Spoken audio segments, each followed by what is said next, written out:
Chapter 1. D City. The news of the second son of the D family marrying the daughter of the Chun family spread like wildfire across the country.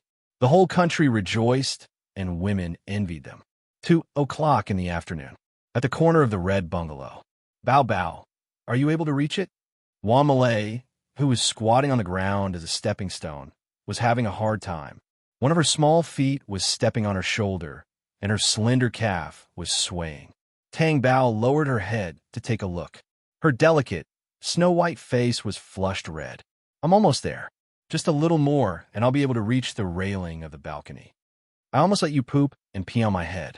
Di Junbai must have dug up someone's ancestral grave in his previous life to make you like him so much and be so loyal to him. He's getting married today, and you're here to mess things up. Wamalay didn't know if it was a good thing for her to help the wicked. Don't talk. Save your energy and give me a hand. Tang Bao was anxious. If I miss the time, I'll cry to death in regret. In order to prevent Tang Bao from crying to death, as a good friend, Wan Malay could only grit her teeth and lift her shoulders with all her might. Tang Bao also reached out to grab the railing with all her might. This time, she managed to grab it. Got it. With Wan Malay's help, Tang Bao risked her life to climb over the railing. She got up from the ground while panting and walked into the house. In the room, the bride, who was already dressed up and wearing a snow-white wedding dress, was looking at herself in the mirror shyly. She couldn't hide the happiness on her face.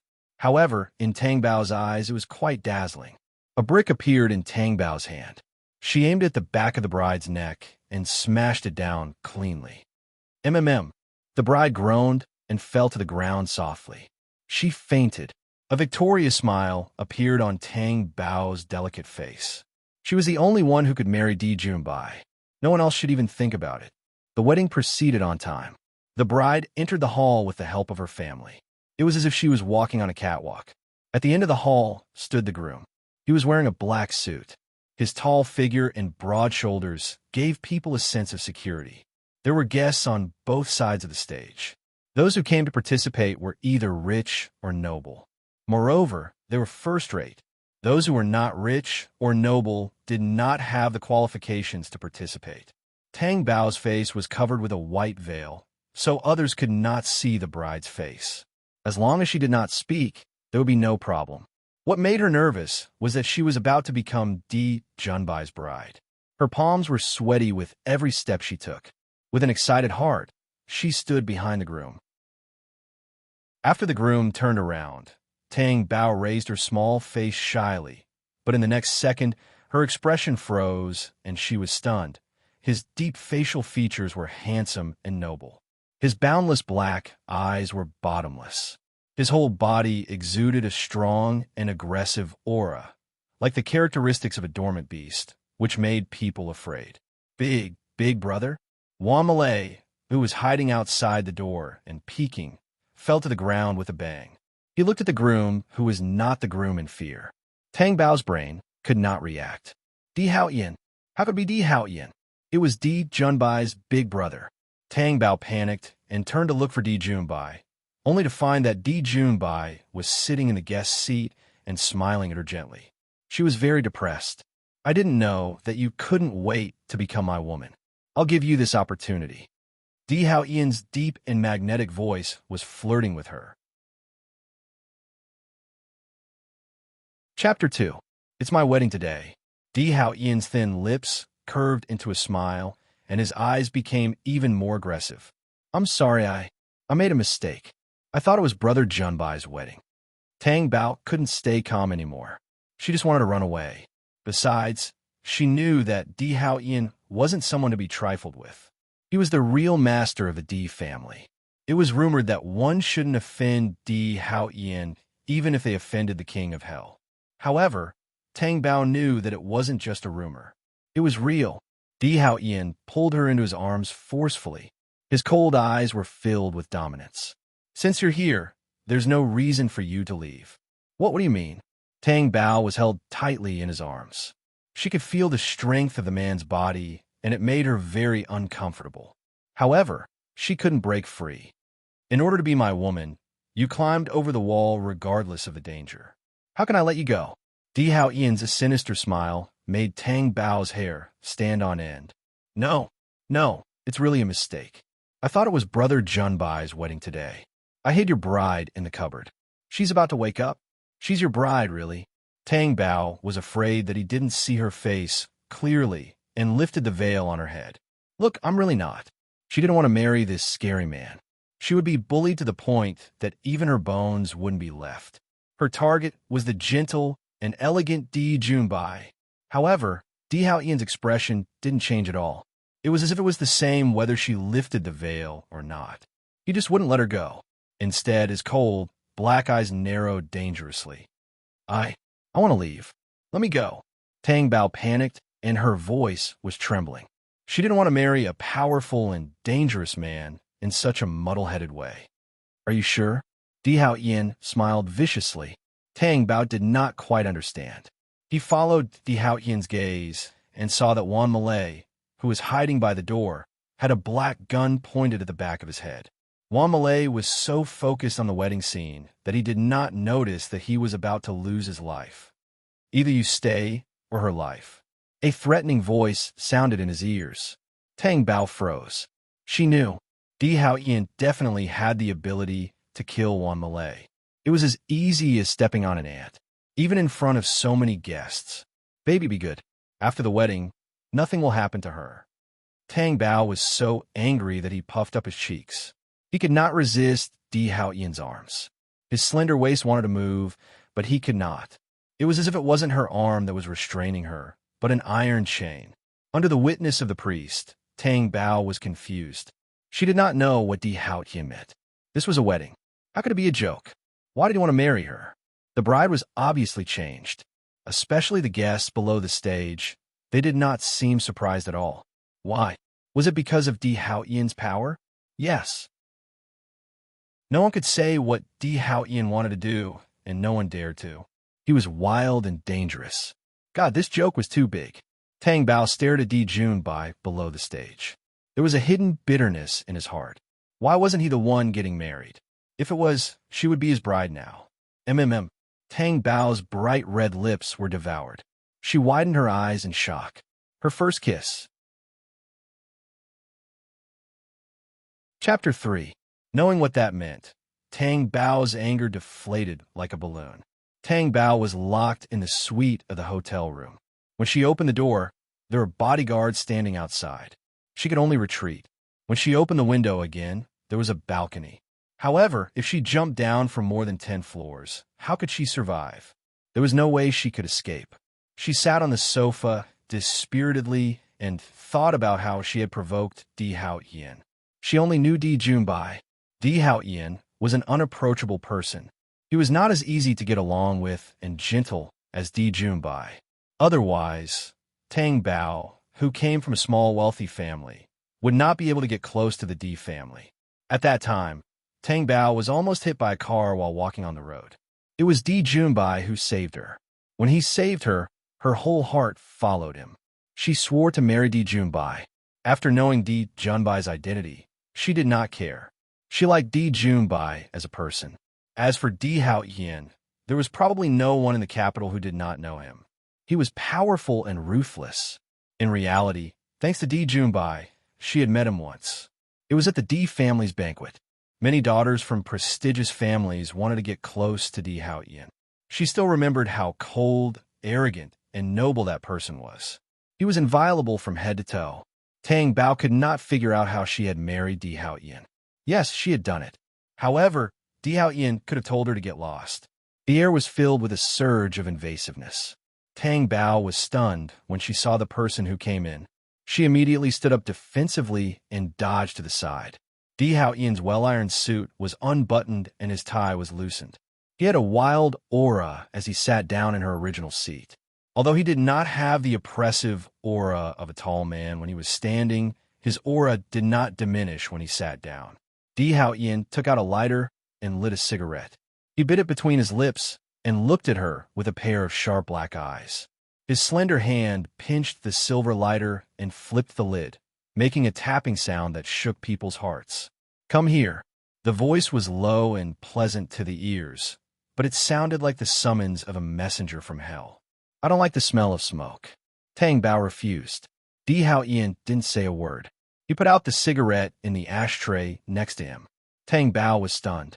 She did not dislike the smell of cigarettes that much. It was just a valid reason to refuse. Who would want to go over? She didn't expect him to really put out the cigarette.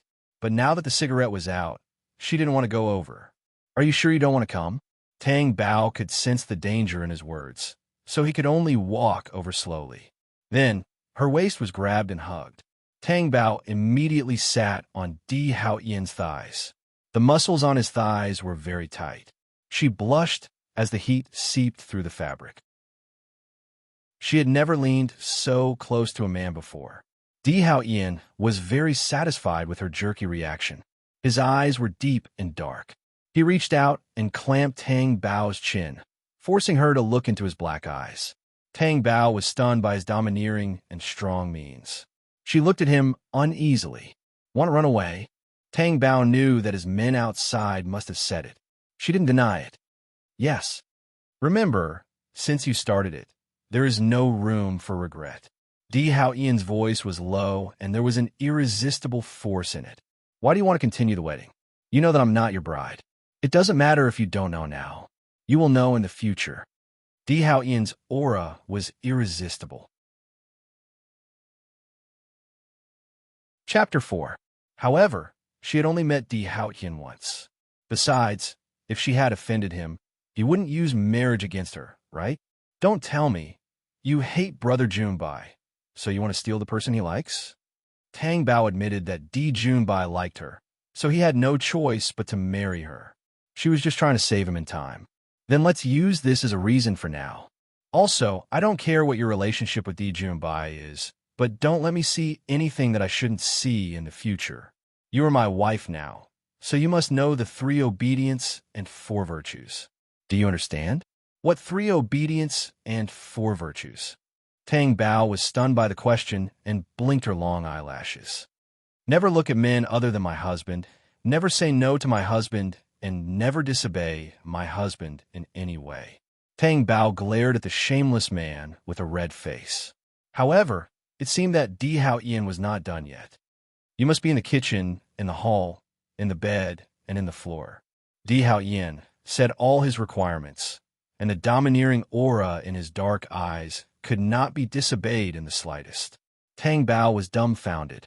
Was this the 3 obedience and 4 virtues? This was clearly Di Hao Ian being too shameless and acting like a hooligan. There is no such thing as the 3 obedience and 4 virtues. Tang Bao disagreed. I have the final say. Di Hao Ian smiled wickedly, looking domineering. Tang Bao was speechless. After leaving the hotel, Tang Bao got into Di Hao Ian's black car, followed by the bodyguard's car, and went to Di Hao Ian's residence. Tang Bao sat quietly on the leather seat, biting the veil in her mouth, as if she was biting Di Hao Ian. She was having a mental breakdown. How did her life change so much? She really hoped that this was just a dream where she was invaded by Di Hao Ian, the devil. Tang Bao did not know where Di Hao Ian lived. However, after getting out of the car, Tang Bao was dumbfounded. Was this even a house? Neither was the villa. Are you sure this isn't a noble's castle? Its cold luster refracted an extravagant aura under the night sky. Its value was definitely immeasurable. Under the illumination of the street lamps and footlights, it was bright and transparent, like a diamond road leading to the castle. Do you like it? A low voice sounded in her ears. Tang Bao immediately picked up the wedding dress and dodged to the side, looking depressed. No matter how good it is, it's not mine. From now on, you are the mistress of this place.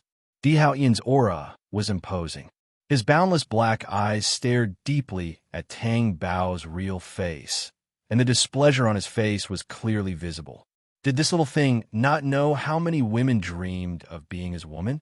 If it were anyone else, they would have fainted from happiness after having a one-night stand with him, let alone getting married. Tang Bao entered the castle and was brought into the room by Di Hao Ian. She felt uncomfortable all over, especially when she saw Di Hao Ian begin to take off his clothes as soon as he entered the room. She became even more flustered. What are you afraid of? Di Hao Yin, who had taken off his coat, pulled Tang Bao over. Tang Bao crashed into his firm and hard chest and was thrown onto the big bed in the next second. Tang Bao had just recovered from the dizziness in her head when she was firmly shrouded in a shadow. She was so scared that she shrank back. Di Hao Yin took off his coat and tie, and 3 buttons of his shirt were unbuttoned, revealing his strong muscles.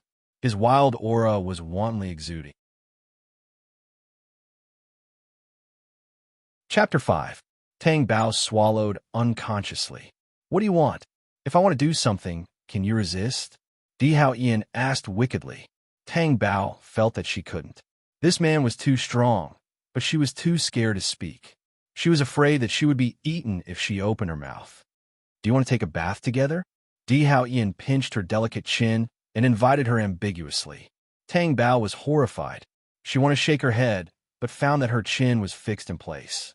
She had no choice but to say, "You take a bath first."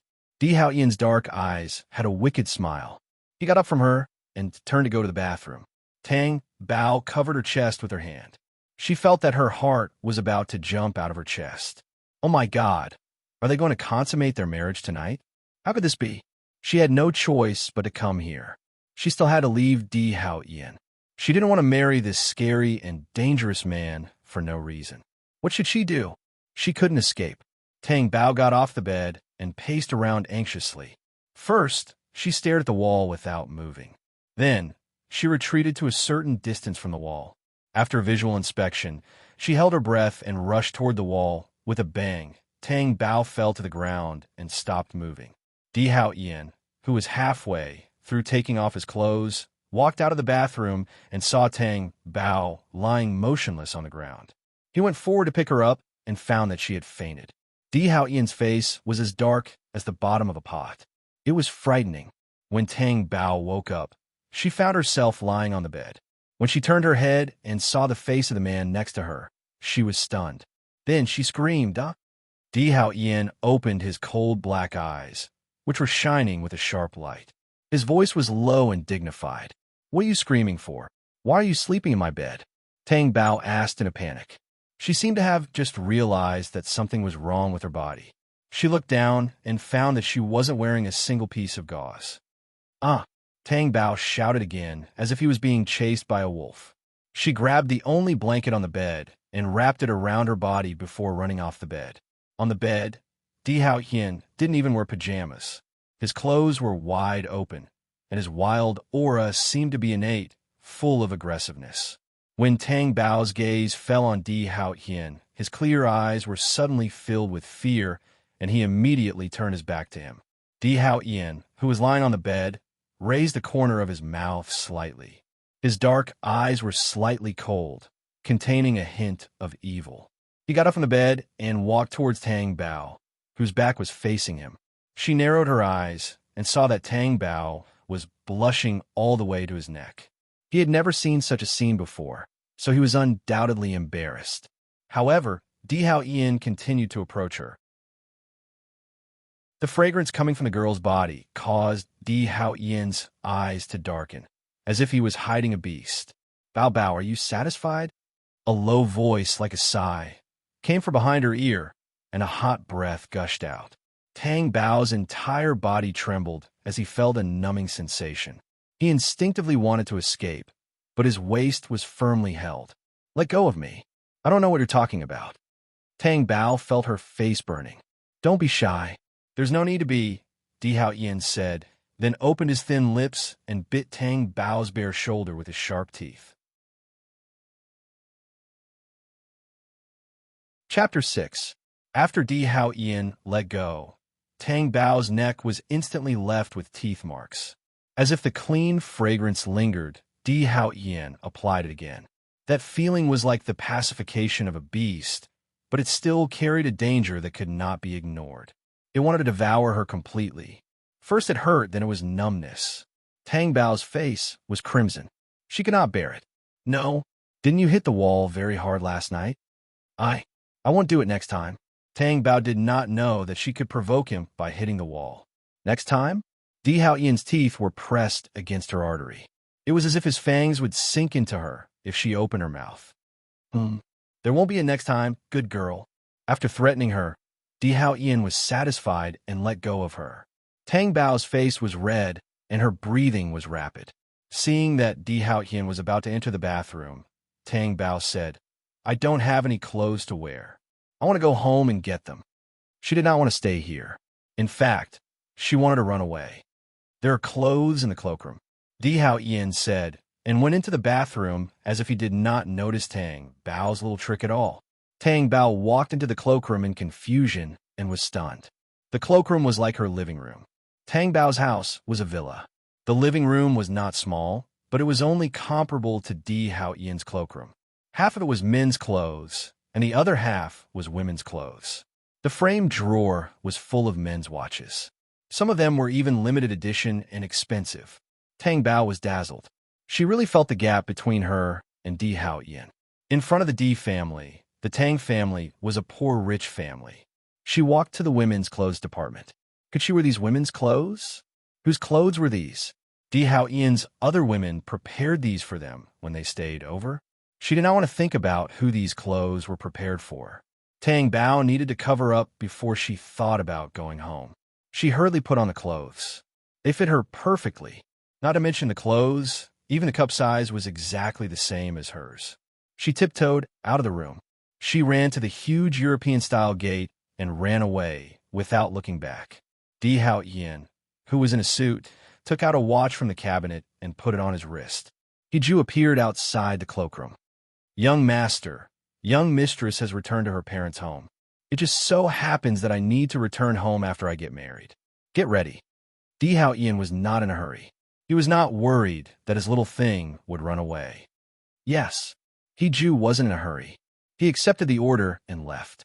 After Tang Bao ran home, he went into his room. He opened the cupboard, pulled out a suitcase, and began to fill it with ancient clothes. With Di Hao Ian's influence, it would be easy for him to find her house. Therefore, she had to go outside to hide. She hoped that after a while, Di Hao Ian would be so angry that he would divorce her and she would be free. Tang Bao, what are you doing? A voice appeared in Tang Bao's room. Tang Bao buried his head and tidied up his clothes. He didn't need to look to know that it was Tang Rui. She had always been like this, looking for trouble. Didn't you hear what I asked you? Did you do something shameful outside again, and now you're planning to run away? I went out for a vacation. Tang Bao didn't want to argue with her. A vacation? Tang Rui expressed her doubts. Then she saw that Tang Bao was wearing a pink diamond ring the size of a pigeon egg on his ring finger. It was so exciting that her eyeballs were about to fall out. She stepped forward and grabbed Tang Bao's hand. You said you didn't do anything bad. Did you go to steal again? Where did you steal it? Chapter 7. I'm talking nonsense. Aren't you that kind of person? Tang Bao, you'd better give me the diamond ring. Otherwise, I'll tell my father that you're stealing again. Go ahead and tell him if you're happy. I don't care anyway. Tang Bao closed the suitcase, zipped it up, and picked it up to leave. However, her hand was grabbed by Tang Rui. What are you doing? Are you crazy? Tang Bao was furious. Give me the diamond ring. Tang Rui grabbed her tightly and refused to let go. She had a disgusting expression on her face. Tang Bao could not get rid of Tang Rui's brute force. She grabbed the bedside table lamp and smashed it on Tang Rui's head. Ouch! Tang Rui fainted on the ground. Tang Bao was in a hurry to escape from Di Hao Ian. She insisted on wasting time with her. Don't think that she did not dare to do anything to her. She would even smash herself when she was unhappy. She took the opportunity to run away with her suitcase while there was no one at home to ask questions. Why was Tang Bao unwilling to give the diamond ring to Tang Rui? What a joke. Di Hao Ian's diamond ring must be very valuable. She had to prepare the money before she ran away. At the pawn shop, how much is this worth? Tang Bao handed the diamond ring to the pawn shop owner. The pawn shop owner took the diamond ring and looked at it. His eyes were wide open. He looked at it with a magnifying glass in disbelief. There was surprise and greed in his eyes. How much is it worth? Tang Bao asked impatiently. She did not have time to wait. 50,000. The pawn shop owner stretched out 5 fat fingers. So little? Pawnshop owner, are you kidding me? Tang Bao asked in disbelief. Di Hao Ian's wealth was enough to fill the sea. His wedding ring was only so little? Look, this pink diamond is fake. Have you seen a pink diamond before? And so big? It's already good enough for me to give you 50,000. Tang Bao was in a hurry to leave. She was afraid that Di Hao Ian would find her, so she had to sell the diamond ring for 50,000 yuan. The military-heavy luxury car drove steadily on the road. Behind it were the bodyguards' cars. It was a powerful lineup. Hiju, who was sitting in the front passenger seat, finished the call and said, "Young master, young madam," ran to the train station. "Previously, I sold my wedding ring to a pawn shop for $50,000. Take it back." Di Hao Qian's eyes were gloomy. "Yes, it's worth 50,000. With such eyesight, there's no need to keep the shop open." Di Hao Ian's black eyes were as cold as a lake, making people shudder. "Understood," Hiju said. To be able to open a large-scale pawn shop, he must have some background. However, he shouldn't have provoked Di Hao Ian. Even if it was just a brush with Di Hao Ian, his future would be ruined. For some reason, Tang Bao still felt a little uneasy when he got on the train. Even though the train was already moving, it was still the same. Looking around the carriage, the passengers were talking, playing with their phones, and the children were being stopped by the adults. It was such a common phenomenon. Just when Tang Bao felt that his worries were unnecessary, he saw a few black off-road vehicles driving on the road by the window. They were as powerful and fast as cheetahs. They were traveling at the same speed as the train. What was even more frightening was that the train gradually slowed down. Tang Bao was stunned. He immediately asked the train attendant, "What's going on? Why did the train stop?" Before the train attendant could say anything, the broadcast sounded, "Dear passengers, the train has to be paused for a few minutes for a reason. We apologize for the inconvenience." What was the reason? The train stopped. As soon as the door opened, Tang Bao ran out with his suitcase. Chapter 8. She stared blankly at the bodyguards in front of her, blocking her way. Hiju walked forward and handed over the phone. "Young madam, it's a call from young Master D."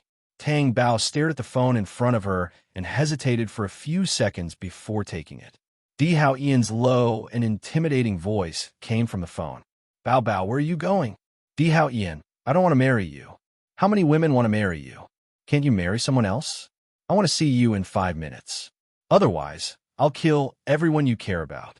Don't doubt what I say." An undisguised threat came over. Tang Bao was so shocked that she couldn't speak. Di Hao Ian must know the people around her like the back of his hand if he could marry her.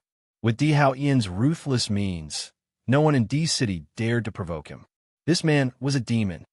"I'll go back now." After Tang Bao responded, she heard Di Hao Ian's low laughter. Tang Bao's expression became even worse. However, she had no choice but to obediently follow Di Hao Ian's men back. Di Hao Ian's car was outside the train station. Tang Bao was escorted into the car like a criminal, except for the handcuffs on her hands. The car was spacious. Tang Bao sat in the seat furthest away from Di Hao Ian. As soon as she sat down, the car drove steadily away from the train station. There was a stifling atmosphere in the car. "In order to escape, you even sold your wedding ring. How should I punish you, Bao Bao?" Di Hao Ian crossed his long legs in a lazy and deep posture. His pair of deep eyes stared at the depressed little face opposite him. "I don't have that much money on me. There must be a lot of things that I need to spend money on." Tang Bao's expression was a little unnatural. "You sold a diamond ring worth 800 million for only 50,000 yuan. You really shouldn't have." "What? 800 million? Are you kidding?" However, Di Hao Ian's sullen expression didn't seem to be joking. Tang Bao was unhappy. That boss said that it was only worth 50,000 yuan, and that 50,000 yuan was already good enough.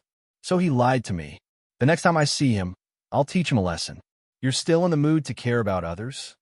Di Hao Ian narrowed his long and narrow eyes dangerously. Tang Bao's little heart shrank as he said, "What did I do to offend you? Why do you have to hold on to me and not let me go?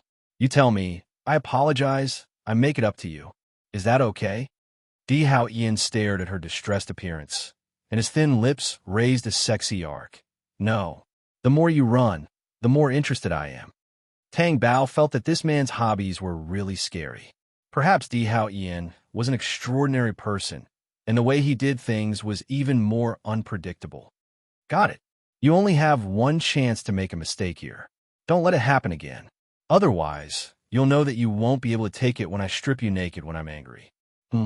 Tang Bao's face was burning. How could he say such shameful and intimidating words? When he was in a daze, his hand felt slightly cold. Tang Bao came back to his senses and saw that the pink diamond ring worth 800 million yuan was once again on her ring finger. He felt that it had nothing to do with happiness and was more like a handcuff. You're not allowed to take it off again. He was extremely domineering. If he went against Di Hao Ian, the end result would be that Tang Bao would be too horrible to look at. It didn't even need to think about it. Tang Bao was very depressed. I agree to your request, but I also have a request. Tang Bao said, Speak. Although we're already married, I don't want my family to know. Tang Bao's face was a little gloomy. The reason?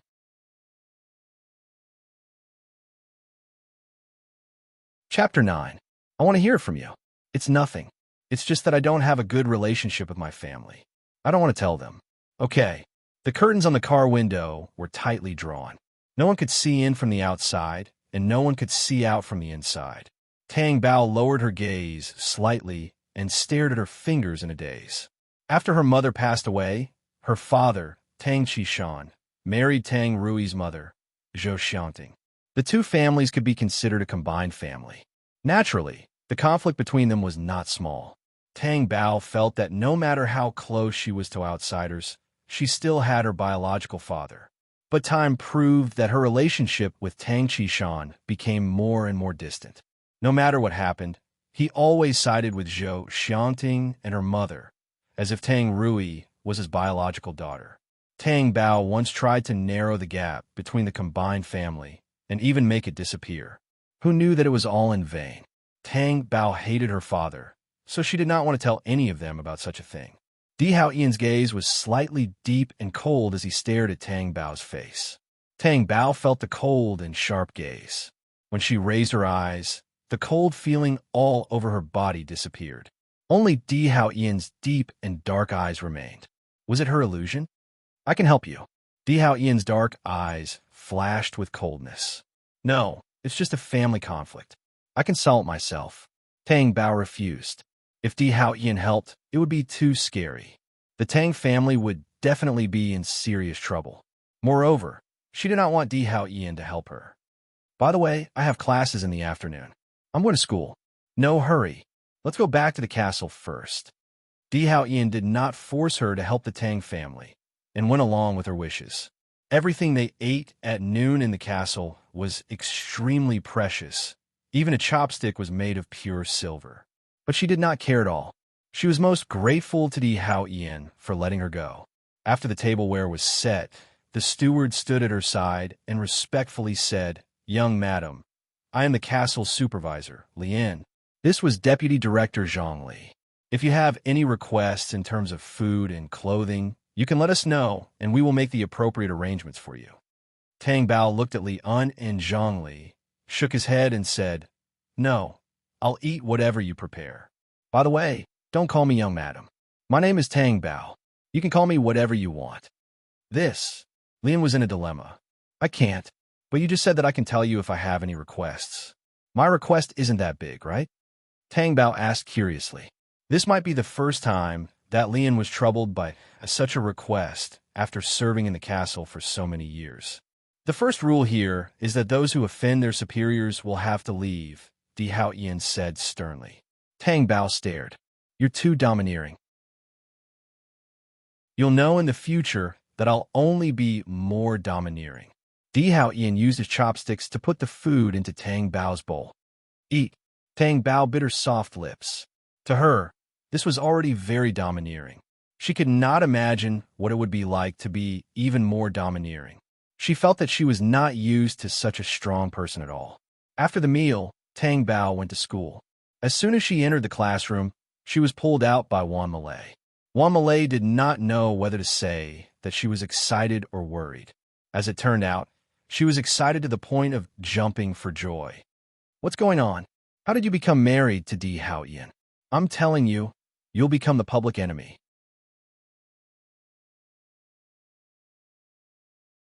Chapter 10. Of course not. You haven't told me yet. I'm confused now. The media is reporting that the second son of the Di family is getting married. Not only is the groom Di Hao Yin, but he hasn't thrown you out yet. It's unbelievable. He's the king of Di City. Wan Malay couldn't describe her feelings. She still hadn't recovered from her shock after a day and night. You're asking me? I'm as confused as you are. Who knows why Di Hao Yin would marry me? I can't wait to stay away from him. Tang Bao was only troubled now. Sigh, you're asking for a beating. I think he might have fallen in love with you at first sight and then followed his heart. Wan Malay used her imagination. She clasped her hands together and looked like she was in love. Have you watched too many domineering CEOs? Can you be more realistic? I think he must have some ulterior motive. Anyway, I'll find out. When the time comes, I'll divorce him. Tang Bao clenched her fists and swore. Have you thought it through? Women want to marry Di Hao Yin can circle D City a few times. Everyone is trying their best to get into his arms. Do you know how much you're worth now? Wow, this is the wedding diamond ring? It's so beautiful, and it's pink. It must be very valuable. Wan Malay held Tang Bao's finger and stared at it, as if she was worshipping it. Of course it was valuable. It was 800 million yuan. In her ordinary university, which family had such a high net worth? One ring could buy several schools like this. Tang Bao pulled her hand back and said unhappily, "Can you stop being infatuated? If you like it so much, you should marry him. Also, if anyone asks, just say that I bought it from a $10 store for fun." You really don't know how lucky you are. Wan Malay sighed. You know that the person I like is the gentle and elegant Di Junbai, not Di Hao Yin.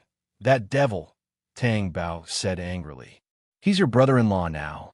Don't let your imagination run wild. Wan Malay reminded her. How could Tang Bao not know that?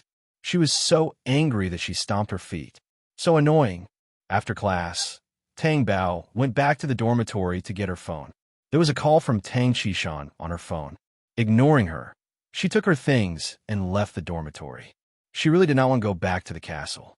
As soon as he entered the castle, Tang Bao stopped in his tracks when he passed by the lounge. She stared blankly at the side profile of Di Junbai, who was standing in front of the glass wall with a glass in his hand. His gaze was gentle and calm. Being stared at by him, it was like the warmth of the sun in winter, the comfort of being surrounded by the sea. This was the Prince Charming in her heart. Di Junbai sent someone and turned around. When he saw her, he couldn't help but smile. He's back. Tang Bao stepped forward and asked, "Did you do it on purpose on the day of the wedding? Why would you do that? Are you referring to the media's coverage of my wedding?" Big brother might mean that he wanted to protect you. It doesn't matter to me, Di Junbai said understandingly. Hearing this, Tang Bao understood that Di Junbai didn't know that she was going to steal the wedding. Everything was controlled and manipulated by Di Hao Yin. Outsiders didn't know about it and thought that it was a secret wedding with her consent. It was nonsense.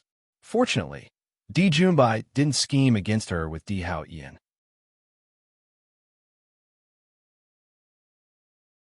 Chapter 11. She couldn't tell him the truth. She couldn't say, I knew that Brother Junbai was getting married that day, so I went to steal the bride. I didn't expect the groom to be your brother. Wouldn't that be telling Di Junbai the truth that she liked him? She had always had a crush on him. While she was in a daze, another low and cold voice sounded. Why aren't you saying anything? Tang Bao froze. She turned around and saw Di Hao Yin suddenly appear. He heard what I said to Di Junbai just now. Go back to your room. Di Hao Yin's tall figure walked in, giving her a strong sense of oppression.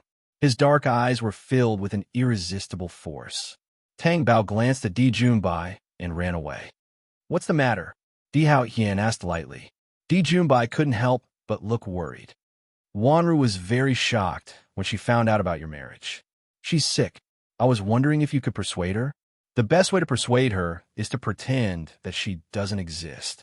I don't have the patience to coax a woman. After Tang Bao returned to her in Di Haoyan's room, she didn't find a place to sit down.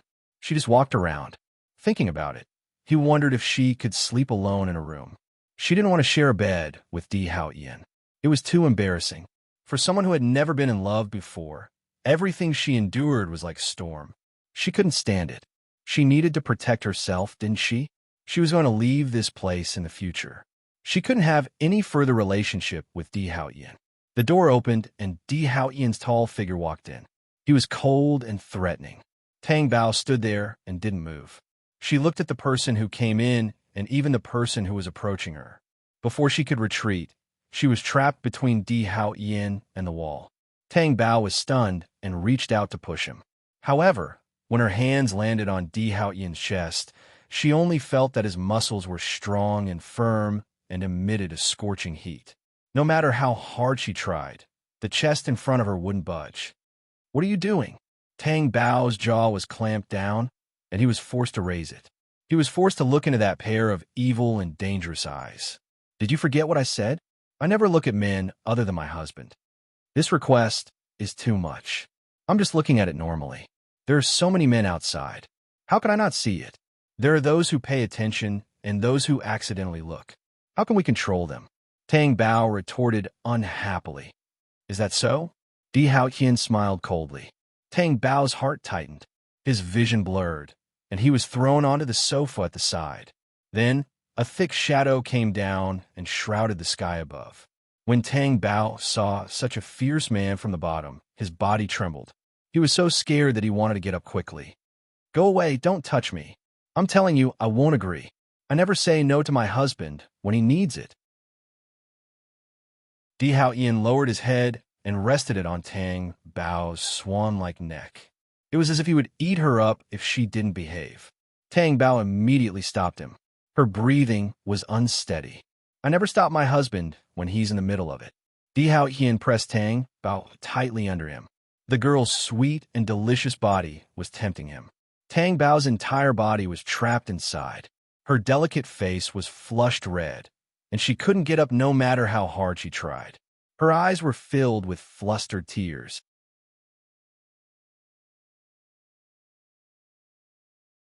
Chapter 12.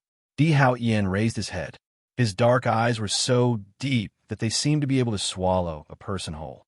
Tang Bao only felt that the strong fingertips pinching her chin were very hot. It was extremely dangerous as it penetrated her skin and passed to her. "There's only 1 year left. It won't be long, right?" Tang Bao was so nervous that she laughed dryly. Di Haoyan's dark eyes were evil and aggressive. He stared at her for a few seconds, then suddenly let go of her and said in a low and hoarse voice, "Okay." When the heavy shadow on her body disappeared, Tang Bao almost collapsed on the sofa. Her tense nerves felt sore after she relaxed. She quickly got up and sat on the sofa. Seeing that Di Haoyan agreed to her request so easily, Tang Bao struck while the iron was hot and asked, "I want to stay in a room alone. Is that okay? So I can move in with you after I graduate from university?" She definitely could not wait until that day. Okay. She could not believe that Di Haoyan suddenly became so easy to talk to. However, Di Haoyan immediately ordered Zhang Li to prepare a room for her. It was right next to Di Haoyan's room. Although Tang Bao was not very satisfied with this distance, she knew that she should not push it too far.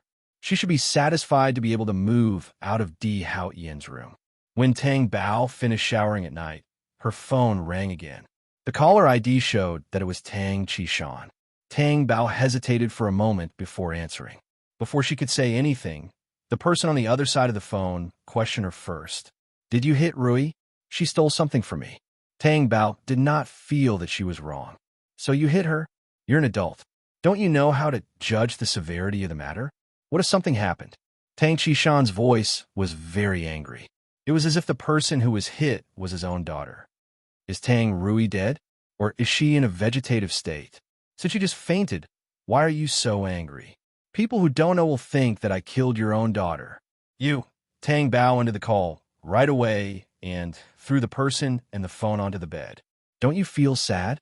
Of course, she was upset. But what could he do? She should be used to it. She had been trying to get used to it. She was treated so differently from Tang Rui. He had been like this since he was young. Tang Rui went to an elite school, while she went to an ordinary school. Zhou Xianting said that the elite school only wanted Tang Rui. Tang Qishan believed him. Don't you know about the Tang Bao? This was just Zhou Xianting's trick. He wanted to save all the money and use it on his daughter. The next day, Tang Bao was called to the school by the principal. "This is your graduation certificate." Tang Bao opened his mouth in shock. After a long while, he said, "Principal, did you make a mistake? I still have a year to go before I graduate." "I'm fine. Even if there's still a year to go, I'll still give you a diploma." "Student Tang, you've graduated," the principal said with a smile. It was the first time he found the principal so kind and amiable. Tang Bao could not smile at all. She finally knew why Di Haoyan was so easy to talk to. He actually used his power to get her to graduate. For others, this was harder than reaching the sky, but for Di Haoyan, it was easy. Tang Bao had just walked into the castle when he seemed to hear the sound of a woman crying. It was a woman? Di Haoyan brought a woman back, but from the sound of it, it seemed like she was being bullied. Outside the side hall, Tang Bao leaned against the door and quietly looked inside. He saw the tall Di Haoyan standing inside. Opposite him was a weak woman crying.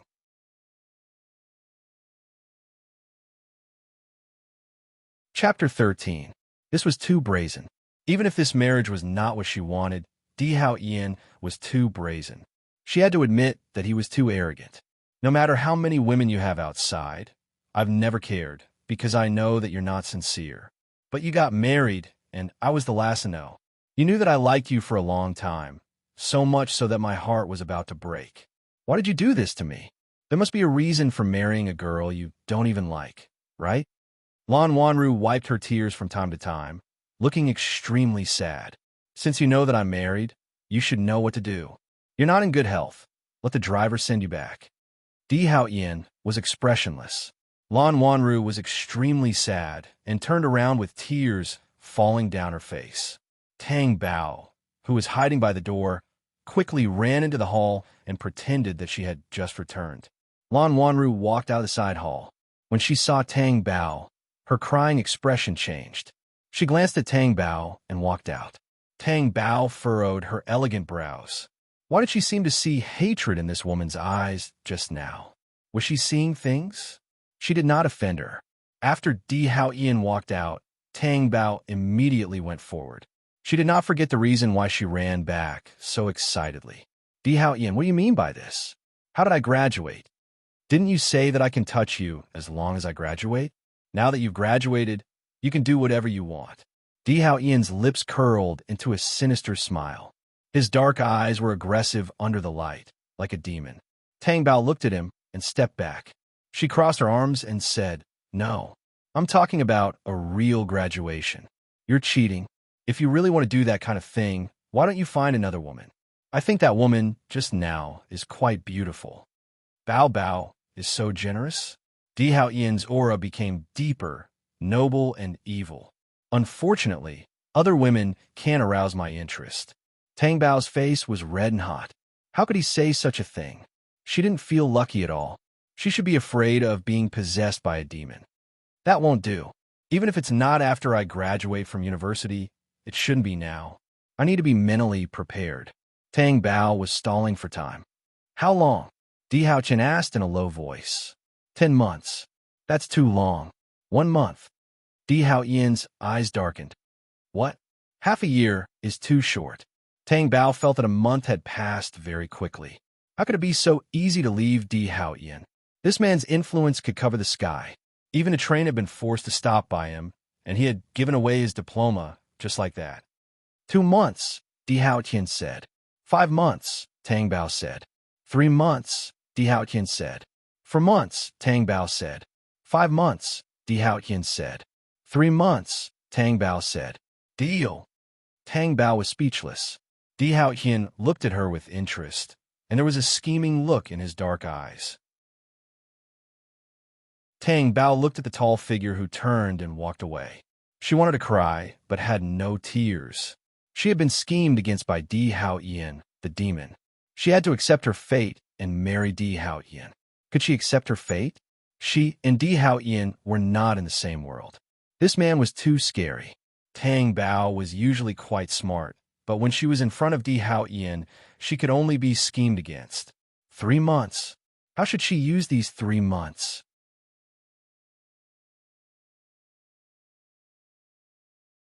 Chapter 14. After Zhongli asked the maids to leave, he asked, "What's the matter, young madam? I want to ask you something. Don't tell Di Hao Ian. Who is the woman who came to the castle today?" Tang Bao asked. "Young madam, are you referring to Miss Lan? She is the niece of the second madam of the Di family. Because the second madam's sister passed away, the second madam has been raising her like her own daughter," Zhongli said. Tang Bao thought about it.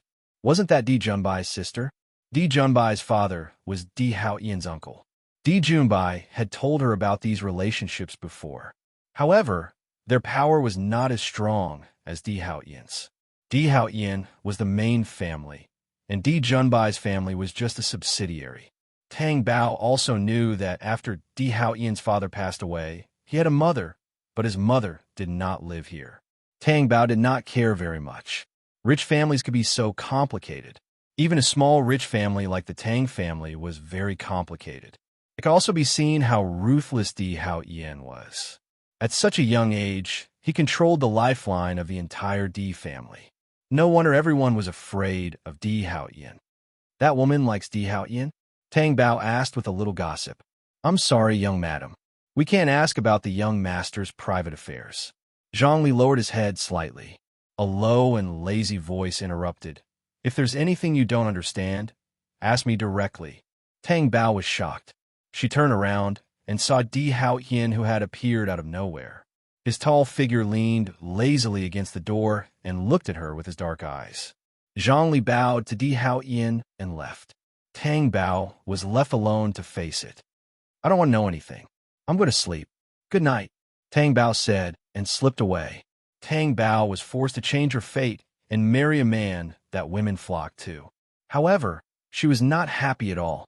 She stayed in the classroom and lay on the desk as if she had suffered a blow. She used to live in the school, but since she married Di Hao Ian, she lived in the castle every day. It was very comfortable and luxurious. She felt like a princess living in it. Di Hao Ian also promised to give her 3 months. He didn't do anything excessive and gave her the best food and clothes. It was a luxurious life that others couldn't even dream of. However, who would dare to accept such an ambiguous marriage? "Why are you so listless? Get up." Wang Marai sat down next to the seat. "What are you doing?" Tang Bao was not interested. "A few of my classmates are going to a bar tonight. Are you going or not?"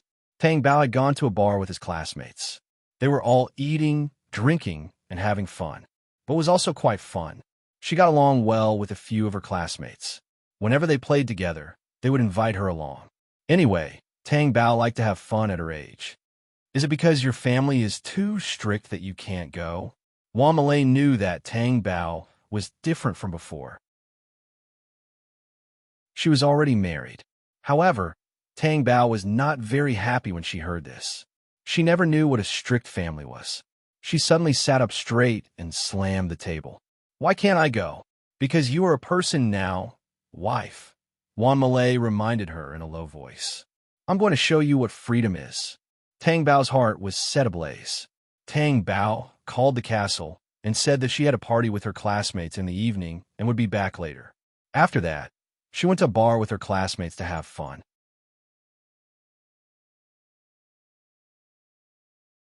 Chapter 15. Everyone else had gone to dance. She was the only one who stared at the snacks on the table and drank wine. She felt like an ordinary citizen who was eating peanuts with wine. It was as if she was here for food. Just as Tang Bao stared at the dancing figures on the dance floor, a middle-aged man sat down opposite her. "I've had my eyes on you since you came in. I like you very much." Tang Bao chewed and chewed as she coldly looked at the man's friendly face. Then, she slammed her hand on the table. Her slender white fingers, especially the pink wedding ring on her ring finger, were so eye-catching. "Sorry." The middle-aged man smiled awkwardly when he saw the wedding ring. He stood up and left. Wang Malay saw this scene clearly from afar. She returned to her seat. Are you really going to sit here and eat until you're full? Wamalei asked. What else can I do? Tang Bao was very resentful. People who come here to play can't wait to take off their wedding rings and hide them in their pockets.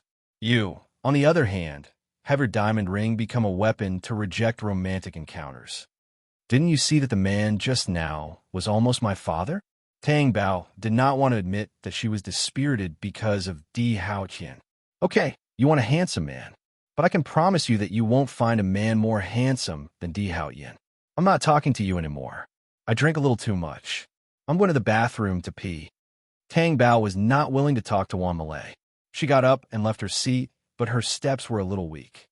Do you want me to accompany you? No need. On the way to the bathroom, Tang Bao was not convinced. Her small face was as red as a ripe and tempting apple. She had to admit that Di Haoqian's face was like a sculpture carved by the gods. It was angular and strong, and a pair of narrow and sharp eyes with the cold arrogance of a strong man. There was not a trace of flaw in his face, whether it was the side of his face or the front. However, his personality was too strong and domineering. He was definitely the reincarnation of a devil. After he was done, Tang Bao came out of the bathroom, but his path was blocked. Tang Bao thought that he was in the way and walked to the side. Who would have thought that the person in front would also move to the side? Tang Bao looked up and saw two men with bad intentions. Excuse me, can you move aside? Little girl, are you alone? What are you doing?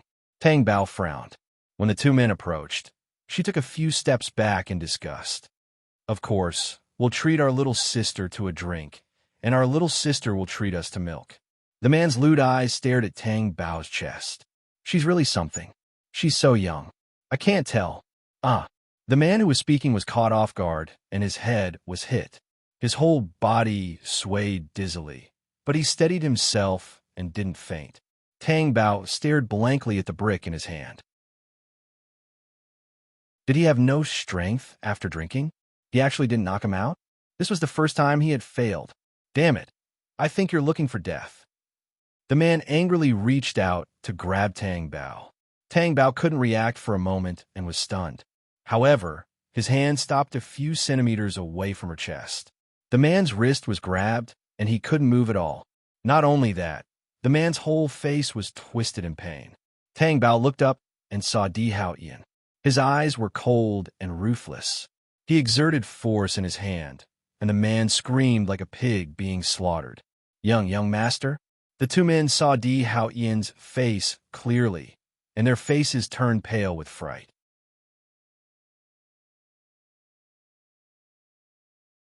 Chapter 16. Di Haoqian's voice sounded like it came from hell. I didn't know that she was your woman. Young Master Di, please spare me. I won't dare to do it again. Di Haoqian did not relent because of the other party's pleas. Di Ju's sharp knife flashed in his hand, and the tendons of the two men's hands and feet were cut off. Blood splattered everywhere. Tang Bao stood there, shocked by Di Haoqian's ruthlessness. It was one thing to hear about it, but it was another thing to see it with your own eyes. These two men would be useless for the rest of their lives. Tang Bao looked at Di Haoqian's face, which was half submerged in the darkness, suddenly turned around. It was so cold that the blood in her body froze. Tang Bao still did not know Di Haoqian well enough. All she knew was that he forced her to get married. Would he do anything to her in a fit of anger? Therefore, when Di Haoqian approached step by step, Tang Bao crossed her arms in front of her chest and kept retreating. Let me make it clear first. What happened just now was not my fault. Di Haoqian directly pressed her against the hard wall. He was too tall, so he had to lower his upper body. It was a very heavy and powerful posture. Did I give you too much freedom? Absolutely not. Tang Bao straightened her back and formed a horizontal line with the wall. Then it's because I didn't do enough for you to provoke men. After Di Haoqian finished speaking, he pulled Tang Bao's arm. He pushed open the door of the restroom next to him. Inside, a man and a woman were hugging each other and kissing passionately. They were shocked by the violent slamming of the door. Tang Bao buried her head in embarrassment. What was Di Haoqian trying to do? Get out, Di Haoqian said arrogantly and coldly. The two men did not dare to provoke Di Haoqian and quickly ran away. Tang Bao did not know what he was going to do. When she saw Di Hao Qian slamming the door, she felt that the situation was serious. She wanted to open the door with both hands, but Di Hao Qian pulled her to sit on the innermost chair. Then, Di Hao Qian's thick shadow covered the sky, covering the lights above. "What did that man do to you just now?" Di Hao Qian asked deeply. Tang Bao tried to hide the panic on her face. "No matter what he did, he didn't succeed. Are you very disappointed?" "Of course not," Tang Bao immediately retorted. "Disappointed? Was she that kind of person? Didn't he see that she had hit him with a brick? He just knocked out. Don't be disappointed. I have the obligation to let you know what it feels like." "What?" "Di Hao Yin, don't do anything stupid." Tang Bao was still shouting, but the next second, the buttons on her suspenders were undone. She did not see how Di Hao Yin's big hand waved, and both suspenders were undone. Tang Bao panicked and tried to push Di Hao Yin away with both hands. However, how could Di Hao Yin be interested in her strength? It was like a drop of water falling into the vast ocean. It was useless. Both of her wrists were clamped by Di Hao Yin's hand. His strength shocked Tang Bao and made her even more terrified. "Di Hao Yin, you said you would give me 3 months." Tang Bao shouted in a panic.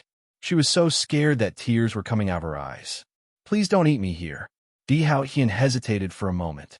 His dark eyes narrowed and a dim light flashed in them. Then he let go of Tang Bao's hand.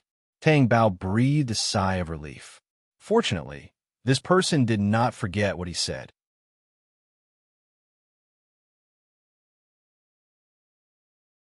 Chapter 17. Tang Bao's head was out, but her arms were still in her sleeves. In this way, she was trapped in the t-shirt. The t-shirt became the best weapon to tie her up. Before she could react to the situation, the man's burning gaze immediately made Tang Bao feel danger. Tang Bao looked at Di Hao Yin in shock and anger, and her heart suddenly jumped. Di Hao Yin's dark eyes narrowed dangerously as he stared at Tang Bao, and his breathing became heavier, so beautiful. Tang Bao was so embarrassed that she almost fainted. What was he trying to do? She struggled in panic. "Hey, what are you doing? Let go." Di Hao Yin pinched her moving jaw, and his dark eyes were dark. "I can give you freedom, but don't overestimate my patience. You said 3 months, and it's only been a few days. You can't go back on your words." Tang Bao's face was red. She didn't know if it was because she was scared, or because the man was too close to her, or because something terrible was going to happen next. "No, you can't." Tang Bao cried out in fear. She couldn't imagine being tied up here and being touched by Di Hao Yin like that. Even if she didn't have any physical relationship with Di Hao Yin, the image was too so emotional. "Oh, no. Let me go. I won't dare to do it again." Tang Bao's eyes were filled with tears, and they were about to fall at any time. "I'll let you know the consequences of a disobedient child." Di Hao Yin's voice was hoarse. The bodyguards outside stood in 2 straight rows, and people who went to the washroom had to take a detour. Soon, Tang Bao's sobbing voice could be heard. About 20 minutes later, a neatly dressed Tang Bao came out of the restroom and walked step by step toward the hall with her back hunched. She clutched her chest with one hand as if she was in great pain. Wan Malay went forward and asked, "What's wrong? Does your heart hurt?" Tang Bao raised his head and looked at Wan Malay with a red face and eyes full of resentment. "What's wrong with you?" Before he could get a response, he saw Di Hao Yin walking out from behind. His tall stature was a cut above the rest, and his inviolable nobility was accompanied by a frosty sharpness. Wan Malay couldn't help but take a few steps back from the powerful aura. Then, Tang Bao was taken away. The next day, Tang Bao went to school. He was lying on the table alone, biting the ruby on the ring in his mouth. In the past, she liked to bite her finger when she was thinking about things. Now that she had a ring on her finger, she could only bite the ring with hatred towards Di Hao Yin. Until now, a night had passed, but she still felt a little uncomfortable. It was as if the grip and strength were still there, and it was so hot that it was about to burn her. 3 months. She felt as if those 3 days were purgatory. "Were you okay last night?" Wan Malay sat down on the stool and asked with concern. "I'm sorry, I didn't know that your family was so strict." Otherwise, I definitely wouldn't have called you. Are you deliberately making fun of me? Tang Bao asked weakly. There was no sense of guilt in his voice at all. It was more like he was gloating.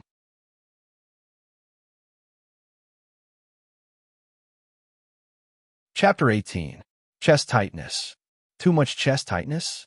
It seems that I won't be able to experience this feeling for the rest of my life. Juan Malay said regretfully. The phone on his body rang. Tang Bao took it out and looked at it. His gloomy mood sank a little. Seeing that Tang Bao was staring at the phone screen and did not answer, Juan Malay leaned over to take a look. It showed the word Dad. Aren't you going to answer it? Tang Bao really wanted to press the button, but he only answered it when the ringtone was about to stop. The day after tomorrow is my wedding anniversary with your Aunt Jo. You must attend. There was a ball of fire in Tang Bao's heart, but she forcefully suppressed it and said, Got it. After hanging up the phone, he threw the phone on the table. Why are you so calm? It's rare that you and your dad didn't quarrel. I told you that there's no overnight hatred between father and daughter. If you hate that mother and daughter, then ignore them. Your dad will always be your dad. Tang Bao rolled his eyes and said disdainfully, He asked me to attend his wedding anniversary with Zhou Xianting tomorrow. You agreed? Why not? Don't I know what that mother and daughter are thinking? They're waiting for my dad to be powerless to take over the company. It's not that I don't want to force them. It's that no one can take away what's mine. So, I have to show my appreciation for the so-called wedding anniversary. Juan Malay looked expectantly. I feel that they're going to be unlucky. How could Tang Bao be willing to attend the Tang Qishan wedding anniversary? He even made a special call. Was he deliberately trying to make her feel uncomfortable? It was her dad's wedding anniversary, but not her mom's. Tang Bao knew how much of it was Zhou Xianting and her daughter's idea. They were all two-faced people with honeyed words and swords in their hearts. At their place, Tang Bao had suffered many hidden losses. The banquet was at night, so Tang Bao needed to ask for leave from Di Haoyan. It was approved. The banquet had been going on for a while. Only then did the Tang Bao arrive. The banquet was attended by all the major and minor figures in the business world.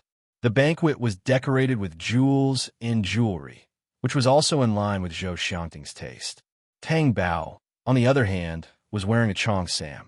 The cut of the cheongsam accentuated her graceful figure, making her stand out from all the other evening gowns in the banquet hall. However, when Zhou Xianting saw the cheongsam on Tang Bao's body, the smile on his face suddenly disappeared. Tang Rui, who was standing next to her, saw Tang Bao's outfit and asked in confusion, Mom, what does she mean by this? What are they wearing? Are you trying to be shabby on purpose? What do you know? The cheongsam she was wearing was what her mother and father had worn when they got married. It's not that she's shabby. She's here to cause trouble. Zhou Xianting said with a fake smile. Let me teach her a lesson. Tang Rui stepped forward as he said that. Zhou Xianting did not stop him. After all, Tang Qishan had said that he was not around to receive an important guest. It was also her intention as a stepmother to teach his daughter a lesson. Tang Bao was looking for Tang Qishan everywhere. Wasn't it their wedding anniversary? Why were there only Zhou Xianting and her daughter here? Just as he was about to ask someone, he saw Tang Rui rushing in front of him with ill intentions. You're wearing a cheongsam on our parents' wedding anniversary? Now get out of here. Tang Rui ordered arrogantly. What? You're asking me to get out? Look clearly. Who's the outsider here? Also, I'm just wearing a cheongsam. Why are you overreacting? Tang Bao asked innocently.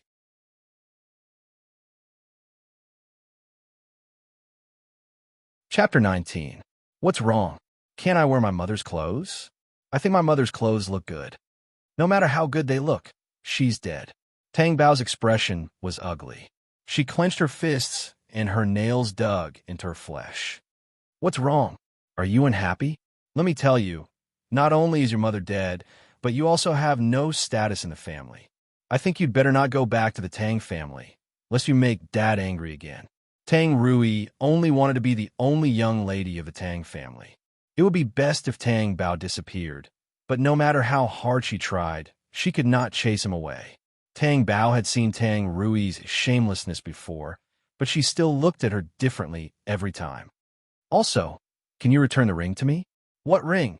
The pink ring on your finger. Tang Rui's ultimate goal was, of course, not the Chong Sam on Tang Bao's body. She wanted the ring on Tang Bao's finger. She liked it at first sight. After that, she tried to go to a jewelry store to look for it, but she did not find any colored jewelry. Even if she did find a blue diamond, it was expensive and not so transparent. It was not as good as Tang Bao's pink ring. When did my ring become yours? Tang Bao found it funny. Tang Rui was unhappy and her voice became louder. She deliberately said it for others to hear, and her voice was especially aggrieved. I know you've never liked me. I really want to be good sisters with you. No matter what you want, I'll give it to you. But can you return the ring to me? After saying that, she started to cry. Tang Bao looked at her and felt that it was a waste if she did not become an actress. Soon, Tang Rui's aggrieved, crying attracted the attention of others. There were people of the same age, men and women. They all saw the beautiful pink ring on Tang Bao's finger. They had never seen such a beautiful pink diamond before. It was amazing. Those of the same age were probably Tang Rui's friends. They stood beside Tang Rui and said, "Rui is crying. Why don't you return the ring to her?" That's right. It looks like this ring is very important to Rui.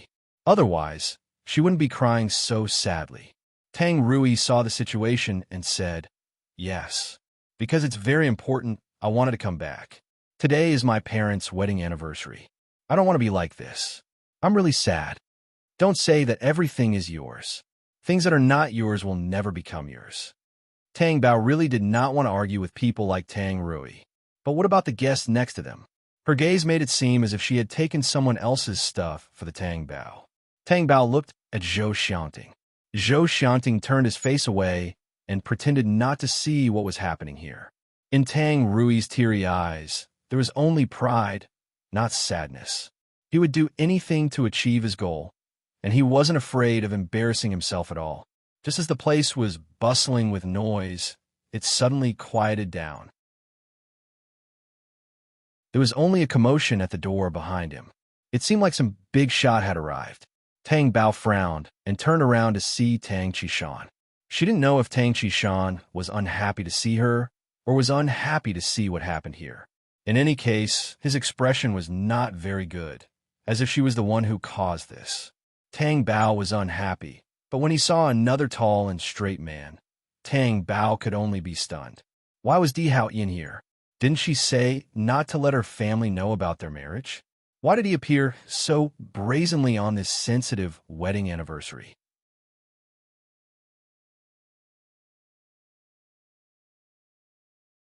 Chapter 20. He could easily destroy all the third-rate tycoons present with a single sentence.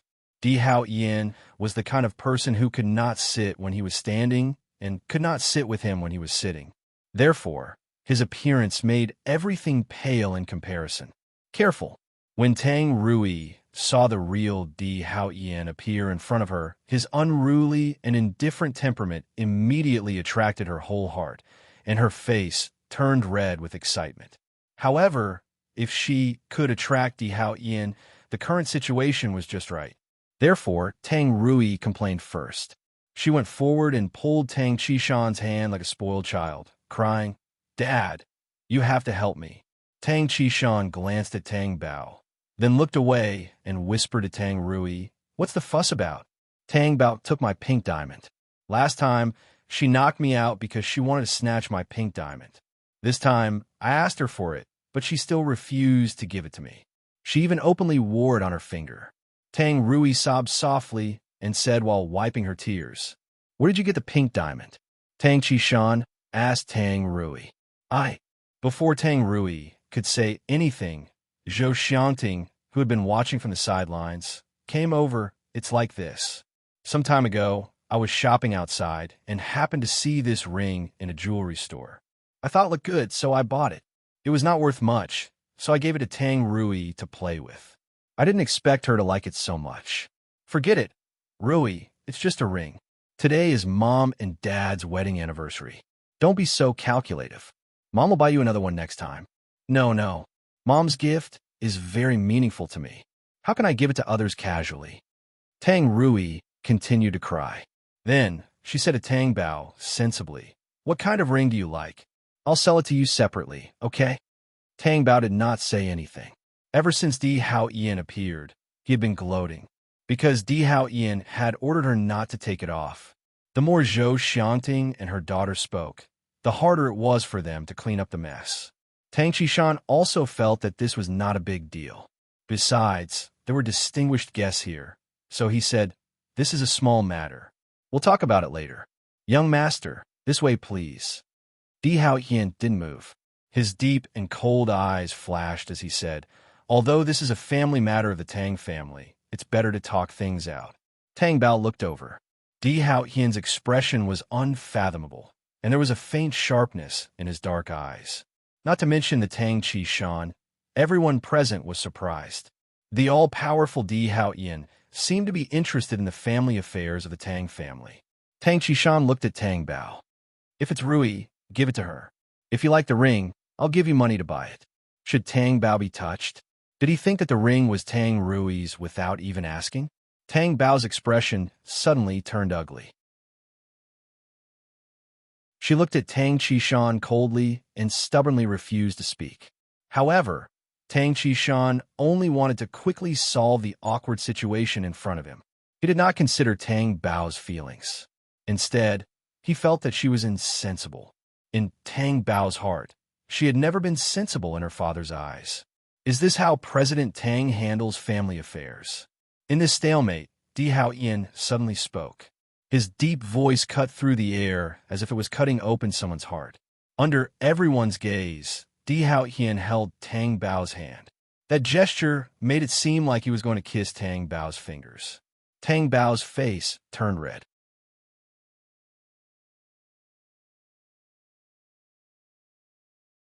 Chapter 21. Wasn't he afraid that others would find out? He had promised her that he would keep it a secret. Tang Bao glared at Di Hao Ian and secretly tried to pull her finger back, but it was in vain. She had seen Di Hao Ian's strength before. There were so many people watching. Could he not be like this? "Mrs. Tang, where did you buy this ring?" Di Hao Ian's voice was so cold that it was unfathomable. "It's just a random jewelry store." Zhou Xiangting smiled. She wanted to brush him off. Unfortunately, she was facing a strong opponent. Random? Di Hao Ian's expression was unfathomable and suddenly oppressive. I also forgot which store it was. It was a while ago. In my opinion, this pink ring costs more than 100 million yuan. Can you afford it? Di Hao Ian's fierce eyes suddenly shot towards Zhou Xiangting. Zhou Xiangting couldn't withstand the aura. She took a few steps back and was so scared that her face turned pale. Cold sweat broke out on her back. What? More than 100 million yuan? It seems that Mrs. Tang still doesn't know the price. Or is Mrs. Tang doubting my judgment? Of course not.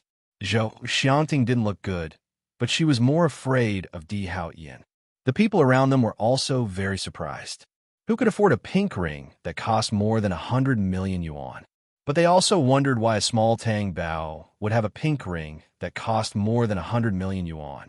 Seeing Di Hao Ian holding Tang Bao's hand, Tang Rui was jealous and immediately made things difficult for him. How could she have such an expensive ring? I know, she stole it. Young master, you don't know, but Tang Bao likes. Rui. Tang Qishan's voice was filled with displeasure. Tang Rui didn't dare to say anything, but she was very unconvinced and looked at Tang Bao resentfully. Tang Bao looked at Tang Qishan in surprise. This was the first time that Tang Rui had sided with her when she had a conflict with Tang Qishan. Why? He probably didn't want his daughter to embarrass him. No matter what, Tang Bao was in low spirits. Tang Rui's words were like thorns, while Tang Qishan's words were like knives that fell on her body. She forcefully pulled her hand back, turned around, and ran out. He ran out of the hotel and into the night. She didn't care about the so-called wedding anniversary anymore. What did it have to do with her? Who could care about her feelings? When her mother died, Tang Bao was already sensible. It was because she had such a deep family relationship that she couldn't bear to lose it. Especially when she was bullied, she would miss her family even more. Tang Bao walked along the street. She didn't take a bus or a taxi. She just walked aimlessly, tears streaming down her face. A black military luxury car stopped beside her. Tang Bao was stunned for a moment. Then the car door opened, and she saw the person sitting inside with two long legs. His tall figure stretched wantonly in the spacious car, exuding an authoritative and domineering aura. Tang Bao turned sideways and immediately wiped away the tears on her face. She heard Di Haoyan order, "Get in the car." Tang Bao climbed in without hesitation. What strength did she have to resist Di Haoyan? Even when she saw Di Haoyan, her chest hurt. It had been like this for several days. What happened in the bar lounge was simply a terrifying memory that she couldn't erase.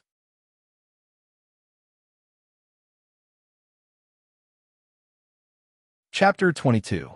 Why are you running away? Di Haoyan sat there with his legs crossed. He had the aura of an emperor as he asked in a strong and domineering manner. Tang Bao curled up like a little wife and said in a slightly low voice, "If I don't run away, you will let others know about our relationship." Di Haoyan stared at her deeply with his dark eyes. "Other women can't wait to have an ambiguous relationship with me, but you can't wait to stay far away from me. Don't compare me with other women. I'm different from them." Tang Bao was unhappy. "So I won't marry them. I'll marry you." Tang Bao was speechless.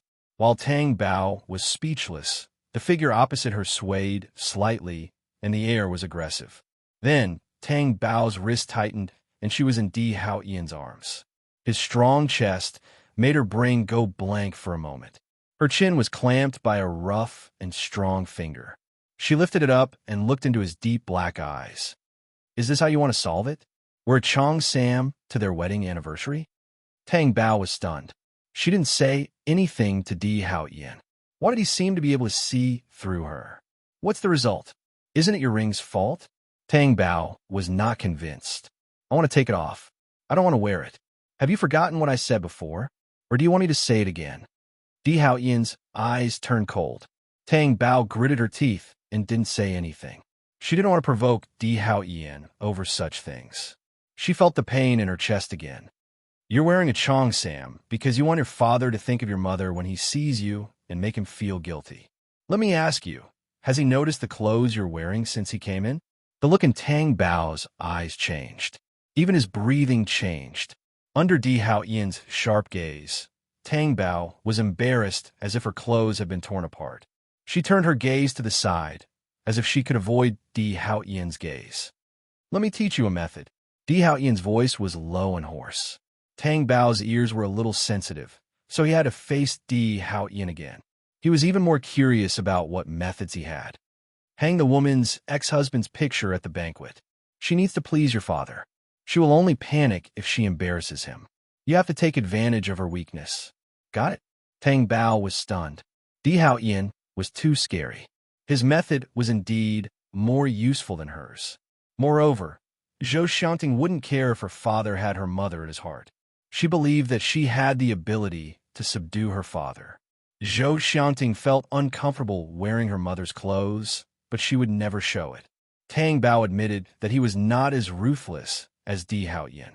Well, Di Haoyan's shrewdness and ruthlessness were not comparable to others. Otherwise, would he still be the king of D City? Although he admitted that Di Haoyan's method hit the nail on the head, Tang Bao was not willing to accept his kindness and said, "You don't have to care about my business. Remember one thing." The hand on his chin was a little stronger, and Tang Bao had a look at the incisive, domineering aura. "Obey your father at home. Obey your husband when you're married." At night, in Tang Bao's room, in the cloakroom, she took off the Chong Sam she was wearing and hung it in the wardrobe. This was the only piece left. Everything else had been burned when his mother passed away.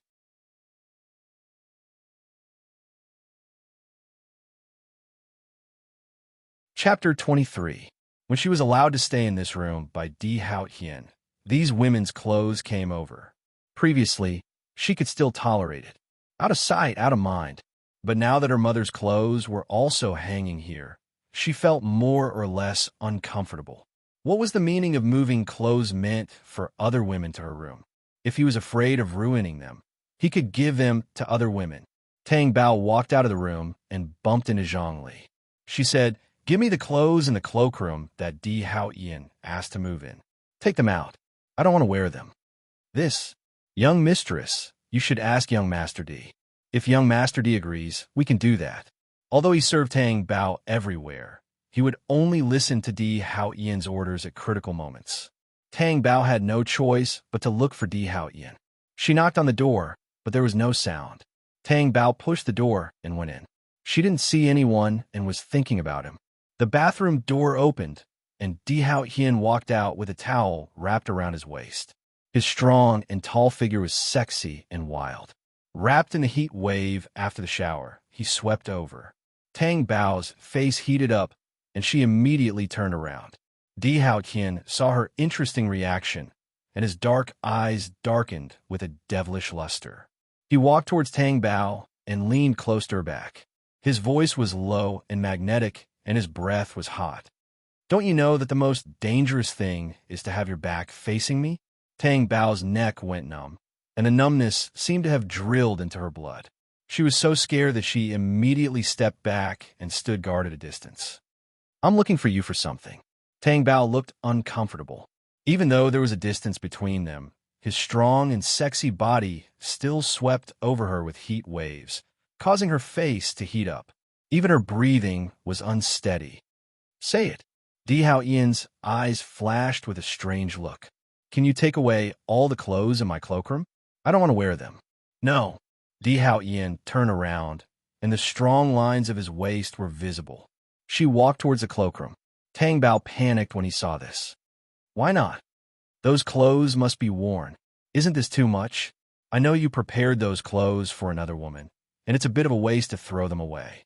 But why should I wear clothes that other people don't want? It's not like I don't have clothes to wear. Or you can give those clothes to other women." Tang Bao was talking enthusiastically. Di Haoyan turned his face. It was only 2/3 of his side profile, but the sudden sharp aura still made Tang Bao, who was following behind him, pause in his steps. It was as if the previously hot air had suddenly cooled down. Tang Bao was a little nervous. Just when she thought that Di Haoyan would completely release his dangerous aura, she saw him go to the cloakroom again. "Did you hear what I said? Those women." "Ah." Tang Bao tripped over himself and fell forward. He fell to the ground. Fortunately, there was a soft carpet on the floor, so his body didn't hurt too much. Tang Bao, who was about to get up, realized that one of his hands was holding a white bath towel. Why did this bath towel look so familiar? The air in the room became thick, and the rhythm of her heartbeat accelerated. Tang Bao slowly raised her head. Di Haoyan had turned around at some point and was facing her. Tang Bao didn't know what Di Haoyan's expression was, but when her gaze fell on the mermaid belt, "Ah!" Tang Bao yelled loudly with her hands covering her face, sobbing.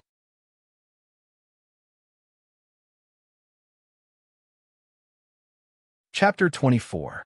You want to see it so badly? Tang Bao couldn't stay any longer. She turned around and crawled out of the bedroom. She ran back to her room as if she was fleeing.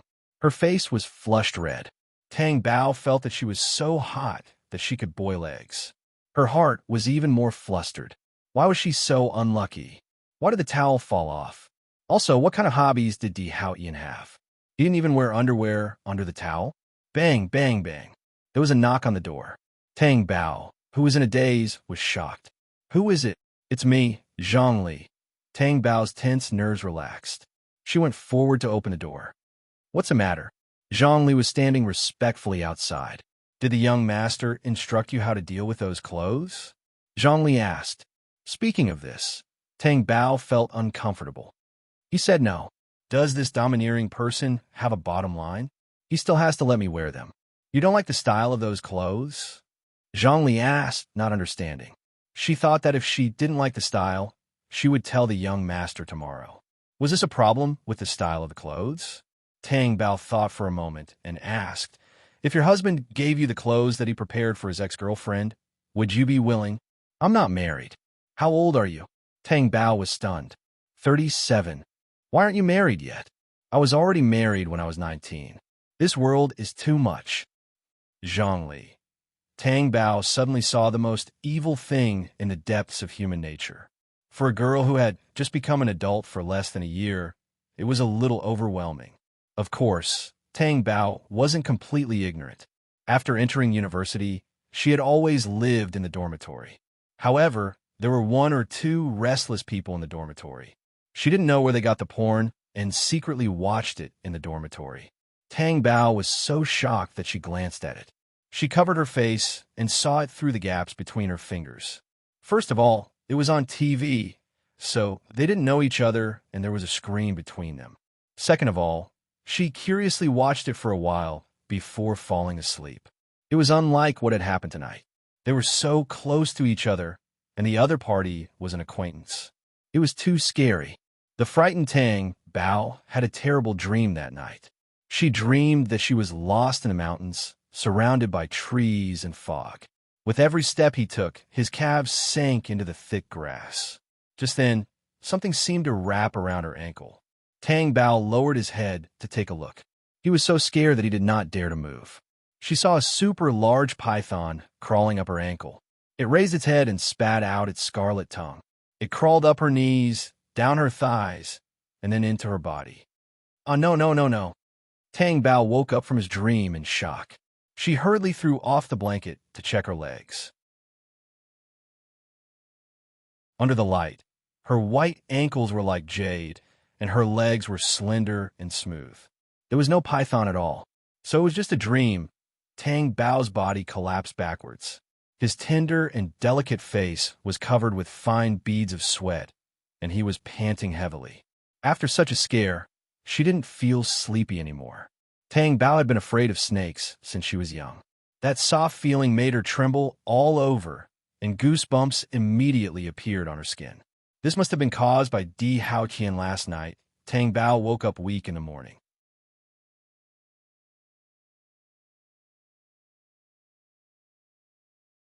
Chapter 25.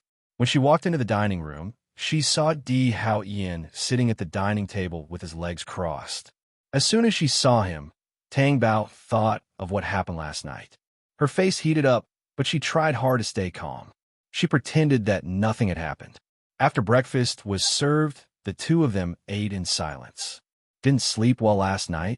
A deep voice asked her. The heat on Tang Bao's face, which had been suppressed with great difficulty, reappeared. Her beautiful brows furrowed, and her eyes sparkled like stars. She lowered her head and said, "No, I slept very well." Di Haoqian glanced at her deeply, then looked away and continued eating. Tang Bao sighed in her heart. As soon as she stuffed the food into her mouth, she heard Di Haoqian's evil voice. "If you can't wait for 3 months, you can cancel it." Tang Bao almost choked on the food in her mouth. Her whole face was not just hot, but hot. A pair of big watery eyes stared at Di Haoqian, and she seemed to be panicking. "I can wait. 3 months means 3 months. Don't be afraid. Although you are still a child in my eyes, I will try my best to be gentle." Tang Bao's face was not only red and hot from embarrassment, but also panicked and nervous. "You can't go back on your words. I do mean what I say. Last night, I also said that you must wear clothes. Did you wear them?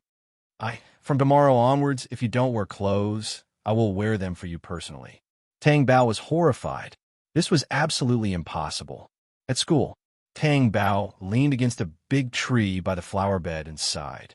She had died several times in the game on her phone. "What are you doing? I've been looking for you for a long time. Why are you sitting here?" Wang Malay sat next to her and asked. "Another round of death." Tang Bao put down her phone and looked at the blue sky helplessly. "I used to say that my father didn't care about me at all. I was wrong." "What's wrong?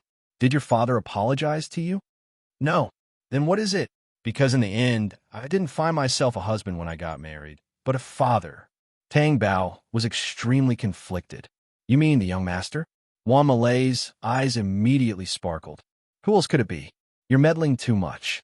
Why would he care about you? Tell me about it. If I talk too much, I'll just cry. Let's not talk about it anymore." Tang Bao was at a loss, but he still managed to find a way out for himself in this hopeless situation. "This makes me even more determined to get a divorce." Wang Malay laughed dryly. She was afraid that marrying Di Hao Ian would be as difficult as ascending to the heavens. Divorcing him would also be as difficult as ascending to the heavens. After class, Tang Bao walked to the school gate alone. She used to live in the same dormitory as Juan Malay. But now, she went back and forth alone every day. The castle was good, but it was not where she wanted to be. As soon as she walked out of the school gate, before she raised her head, she heard a leisurely voice. "You're Tang Bao, right?" Tang Bao turned her head and saw a girl about her age standing behind her. There was more than one person. There were several girls behind the girl. It seemed that they did not come with good intentions. "I'm not." The girl in the lead was stunned. "No? Isn't your name Tang Bao?" "I'm not." "Do you think that I don't know who you are just because you don't admit it?" "We're not that easy to fool," the girl said with a fierce expression. "I don't think I know you. What's the matter?" Since they knew each other, she might as well ask clearly.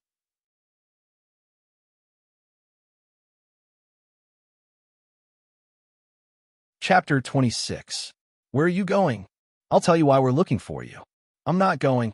Tang Bao turned around and left. Did they think she was stupid? She knew they were not good people at first glance. Although she was not afraid of them, it was difficult for two fists to fight against four hands. She would be at a disadvantage. The girl directly grabbed Tang Bao's collar.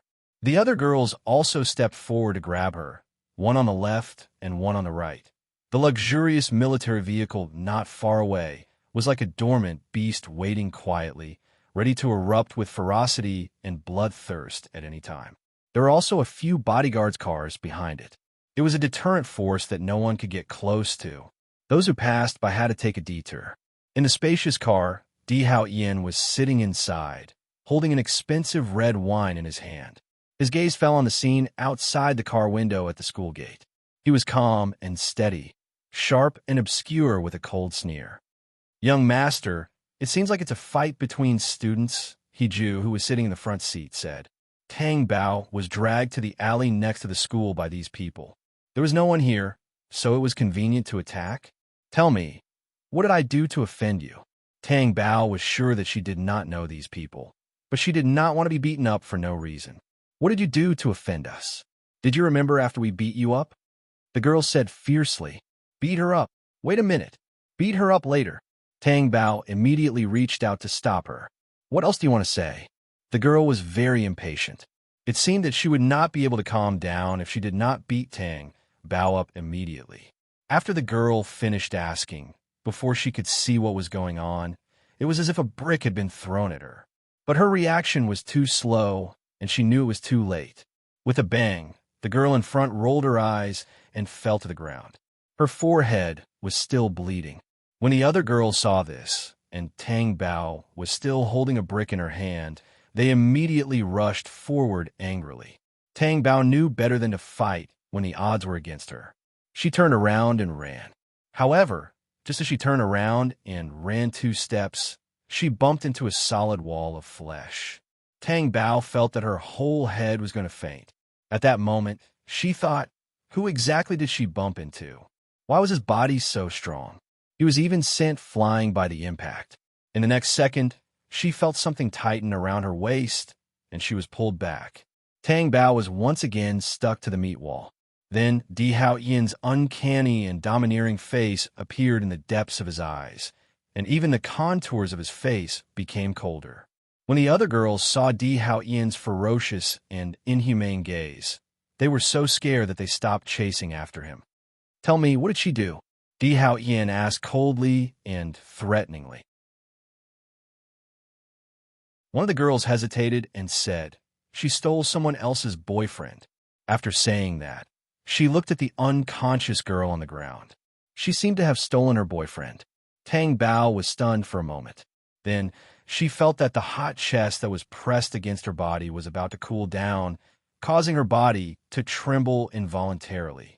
This discomfort made her want to leave Di Hao Ian's grip, but the hand that was clasped around her waist did not relax at all. It was as firm as an iron chain. "You don't listen to her nonsense. I didn't steal her boyfriend. I don't even know her," Tang Bao explained. She did not want to suffer in front of Di Hao Ian. This man was so scary that he was not human. You don't know Zhou Kai either? The girl asked again. Zhou Kai. Tang Bao was stunned. Why did this name sound so familiar?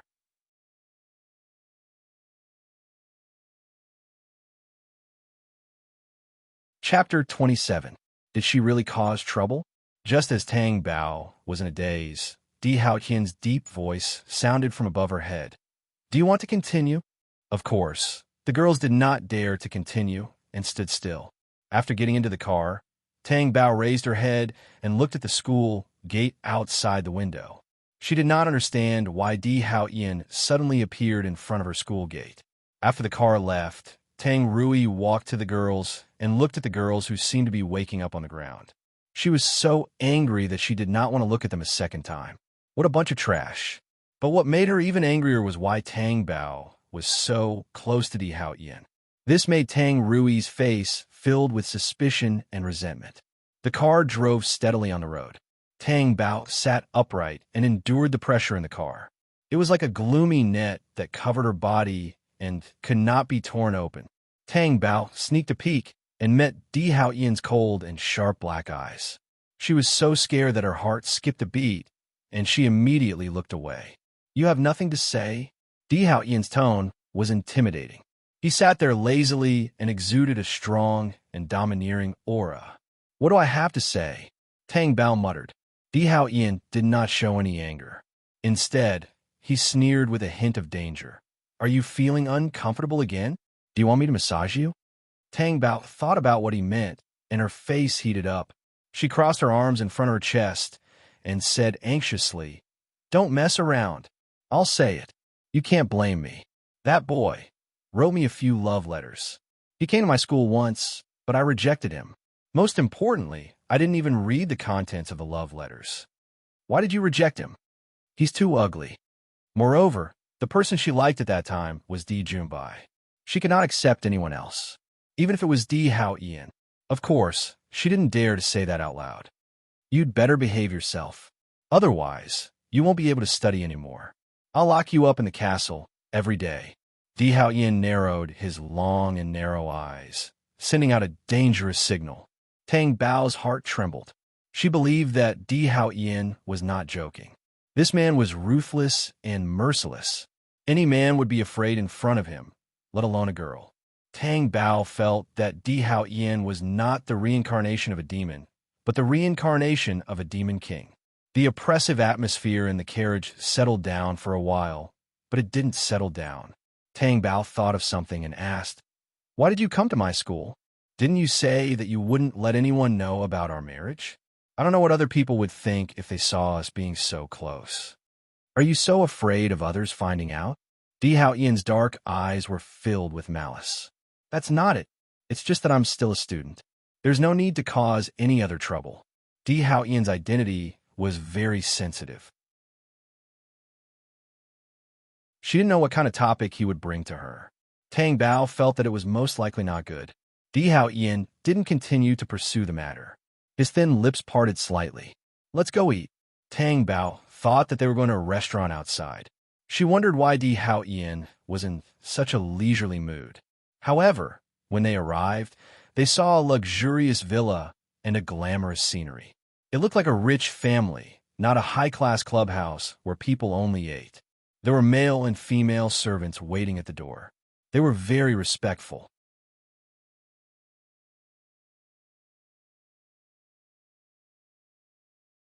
Chapter 28. Tang Bao was wondering who these two people were. The middle-aged man stepped forward and said, Second uncle has been waiting for you for a long time. Why are you only here now? Tang Bao was a little surprised. Was this Di Haotian's second uncle? Di Haotian's status was really unapproachable. Even his elders had to come out to greet him. However, if this was second uncle's house, then was Di Junbai also at home? Tang Bao's little heart was beating unusually fast. She knew that her current status was sensitive, but how could she say that she didn't like the person she liked so quickly? Moreover, she and Di Haotian would not have a happy ending.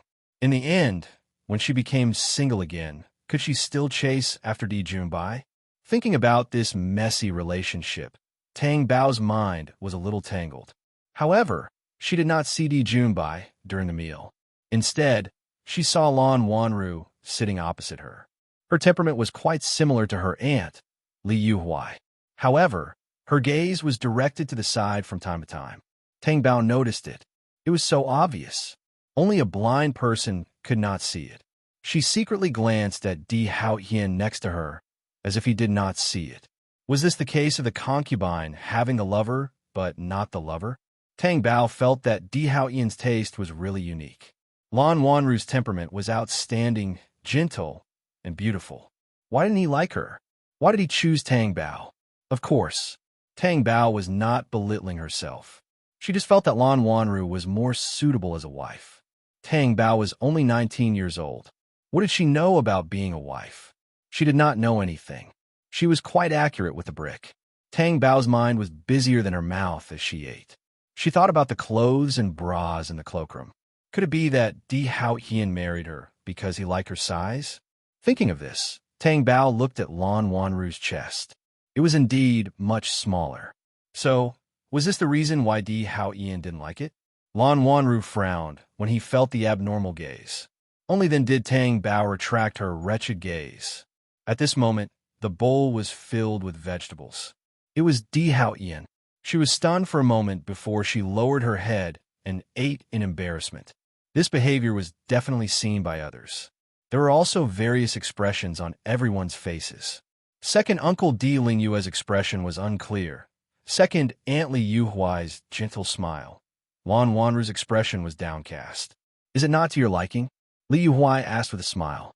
Tang Bao froze for a moment before realizing that the question was directed at her. She hurriedly said, "No, it's very delicate and delicious." It was just like holding a banquet. After dinner, Di Haoqian and Di Lingyue seemed to have something to talk about. Therefore, they went somewhere else. There were only 3 women in the hall: Tang Bao, Li Yuhuai, and Lan Wanru. Li Yuhuai was very polite. She took out all the delicious dishes and placed them in front of her.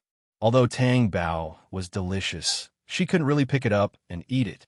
Previously, it was Tang Bao who stared at Lan Wanru's chest. This time, it was Lan Wanru who stared at her and sized her up. When he saw the clothes on Tang Bao's body, his eyes couldn't help but be filled with disdain. Tang Bao lowered her head and looked at herself. This was her old clothes. It was a simple t-shirt and slim-fit jeans, revealing her slender and fair ankles. On her feet were simple canvas shoes. She was completely dressed like a student. Tang Bao retracted her feet. If she had known earlier that she was going to eat here, she would have gone back and changed into beautiful clothes. Di Haoyin was really too much. Why didn't he let her change her clothes before coming here?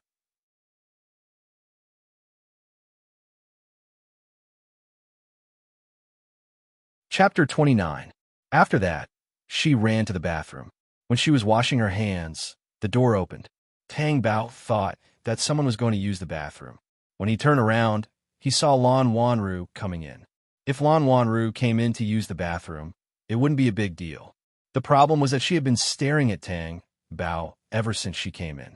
Tang Bao looked at her face in the mirror. It was small and clean. There was nothing on it. You're married to Big Brother. Could it be that he can't even bear to buy you a set of clothes? Oh, I don't have any concept of clothes. It doesn't matter. But do you think you're worthy to stand next to him? Lan Wanru's eyes were cold and disdainful. Tang Bao thought. So this was the situation. Worried that she was not worthy to stand next to Di Haoyin. She really liked Di Haoyin. He even noticed such details. It should be worthy, right?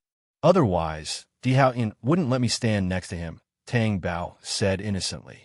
She pretended that she didn't see Lan Wanru's trembling expression and changed the topic. You need to use the bathroom, right? I'm ready. You can use it. After saying that, Tang Bao went out.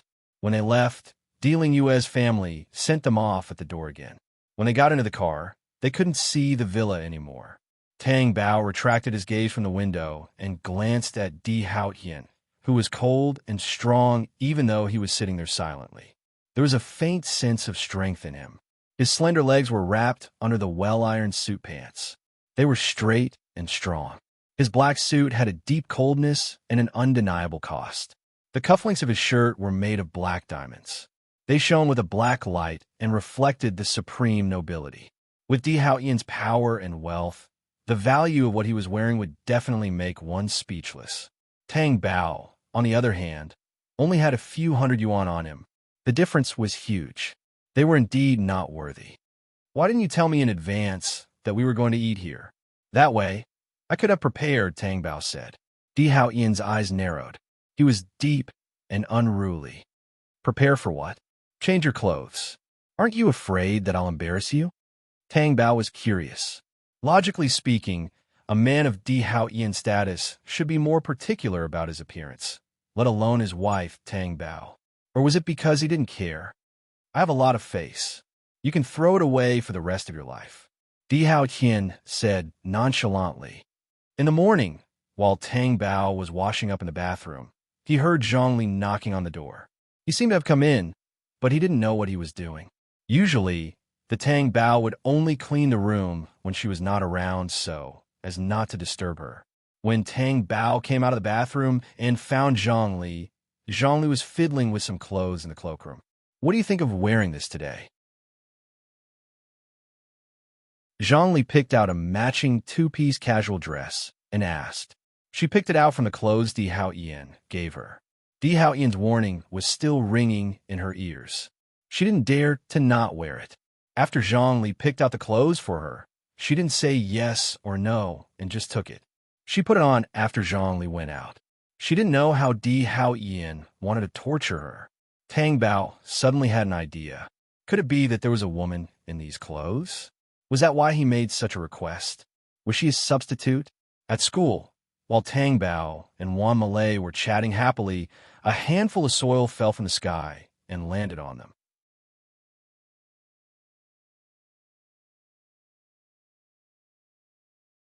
Chapter 30. Some of the sand went down her neck, and she could only shake her clothes to get rid of the sand. Tang Bao looked up to see who did it, and she saw Tang Rui on her campus. Tang Rui, are you crazy? Tang Bao was furious. I have something to talk to you about. Tang Rui did not feel sorry for her behavior, because she did it on purpose. Tang Rui looked down on Tang Bao's school, so Tang Bao was surprised that she would come here for something. How rare. I have something to say to her. Can you leave us alone? Tang Rui said to Wan Malay arrogantly.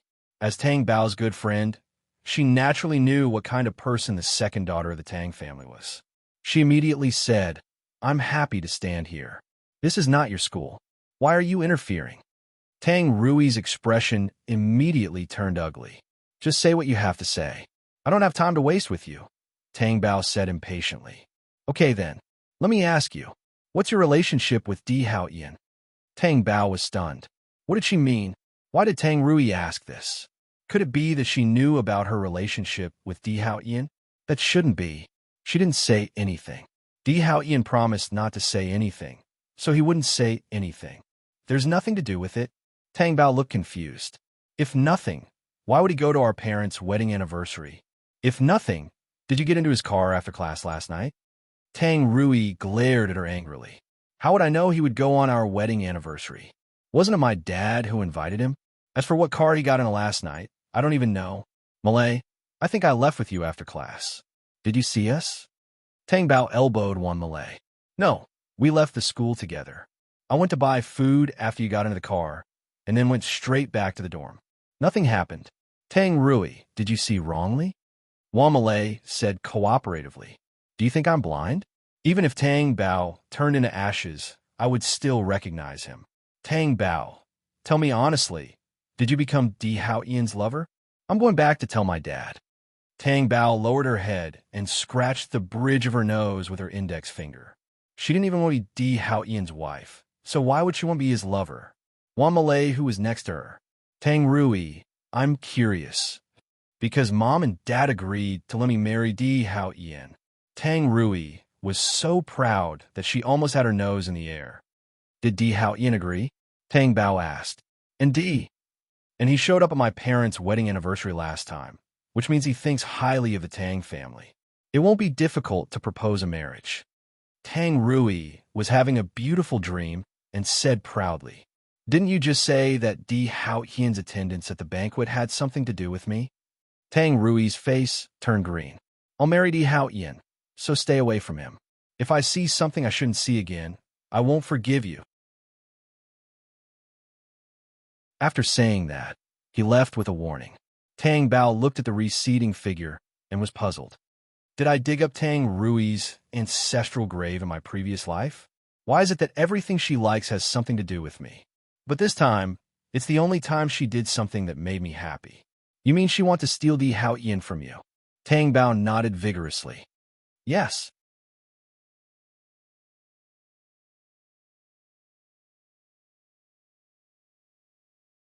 Chapter 31. I'm optimistic about Tang Rui. Tang Bao clenched her fists and was full of confidence. She didn't know what was going on. Tang Qishan didn't say anything when she didn't return to the Tang family last week. Tang Bao knew how angry Tang Qishan would be even if they were separated by many kilometers. However, she received a call from Tang Qishan on Friday, asking her to go back. Tang Bao used to go back once a week. She stayed in the castle after getting married last week, so she didn't go back. Tang Bao didn't want to go back to the Tang family. If she went back, she would have to face the hypocritical faces of the mother and daughter. But if she didn't go back, they would be suspicious in the future, right? How could she not go home every week? Therefore, Tang Bao made a call to the castle and went back to the Tang family in the evening. Before she entered the door, she heard Tang Qishan and Zhou Shanting talking. Di Haotian is an uncontrollable man. He's the only one who can control others. His methods are unfathomable. When he can be ruthless, he won't show mercy. With his status, what kind of woman hasn't he seen? If you marry such a man, I can imagine what your marriage will be like in the future. Most importantly, Di Haotian is ruthless. The possibility of him agreeing is zero. Zhou Xianting said, that's what I told her. But this child is stubborn. After seeing Di Haotian, she's been thinking about him day and night. Why don't you give it a try? It'll make her give up.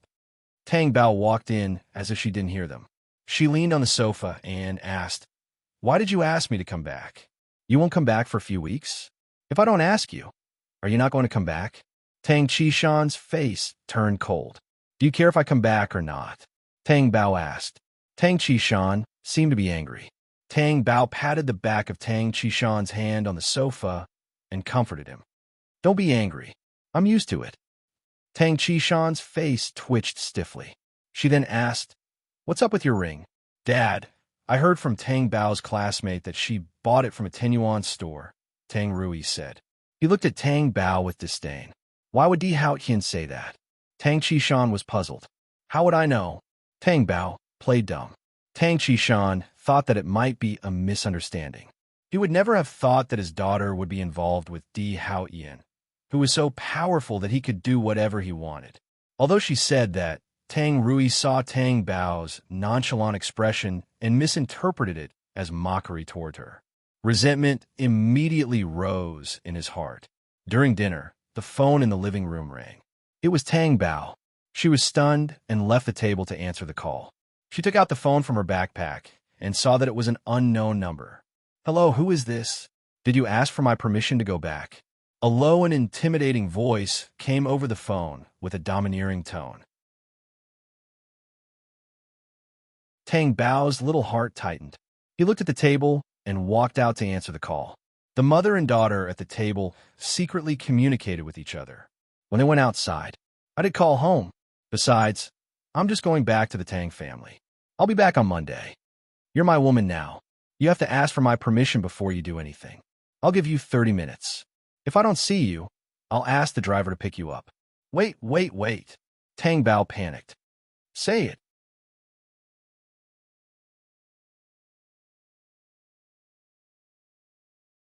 Chapter 32.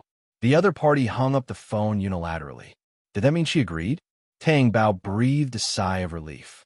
If she didn't say that, with Di Haotian's ability to control everything, he would definitely do what he said. Back at the dining table, Tang Bao was about to eat. Zhou Xianting said with a concerned face, Tang Bao, who called? Why are you asking so many questions? Tang Bao said impatiently, I'm just concerned about you. You were in such a hurry to answer the phone just now, Zhou Xianting said. Was it because of this that her father was coaxed? If Tang Bao believed her, then all the suffering he had suffered in the past would have been for nothing. Don't talk while eating, Tang Bao said softly. Zhou Xianting's face was very stiff, and he didn't say anything else. At night, Tang Bao went to the bathroom to take a shower. His backpack was on the desk, and his phone was on the bed. Only the sound of water in the bathroom could be heard in the quiet room. Tang Rui sneaked into Tang Bao's room, touched the phone on the bed, and checked the call history. The most recent call history was from a number called during dinner. This number was obviously expensive, but he didn't know who it was. Tang Rui called back, and the call was soon connected. A man's deep and magnetic voice came from the other side. "Miss me?" Tang Rui was stunned. Why was his voice so familiar? Thinking about it carefully, it seemed to be Di Haoyan's voice. "Speak." The low voice was slightly intimidating, and it pressed on the nerves of the eardrum. Tang Rui was so scared that he immediately ended the call. Staring at the phone on the bed, Tang Rui felt that his breathing was unstable. When the voice came again, Tang Rui was sure that it was really Di Haoyan. Why did Tang Bao have Di Haoyan's phone number? And the words "miss me"? Then he thought of the day when he saw Tang Bao and Di Haoyan get into the car together. Their relationship was already very clear. Tang Bao and Di Haoyan actually had an affair.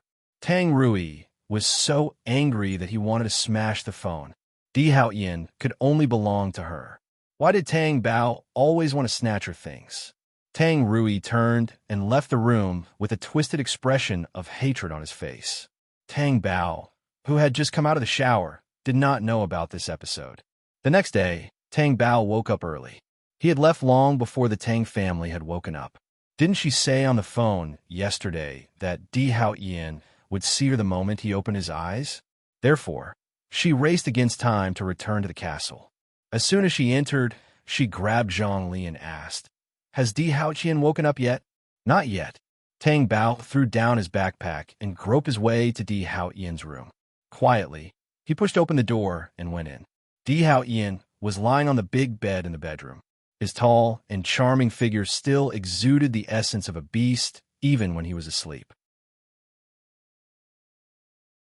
He was so dormant that it made people hold their breath for fear of waking him up and harming them.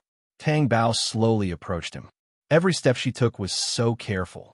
She did not dare to wake Di Haoyan up, so she decided to stand by and wait. Wait for the moment Di Haoyan opened his eyes. However, this process was difficult to endure. Tang Bao, who was bored, looked at the calm face. She did not dare to look at it like this in the past. His facial features were uncanny, and the contours of his face made his whole face look domineering and unruly. His eyelids were long and sharp. His straight eyelashes were thick. His straight nose seemed to be carved with a knife. His thin lips were cold and emotionless.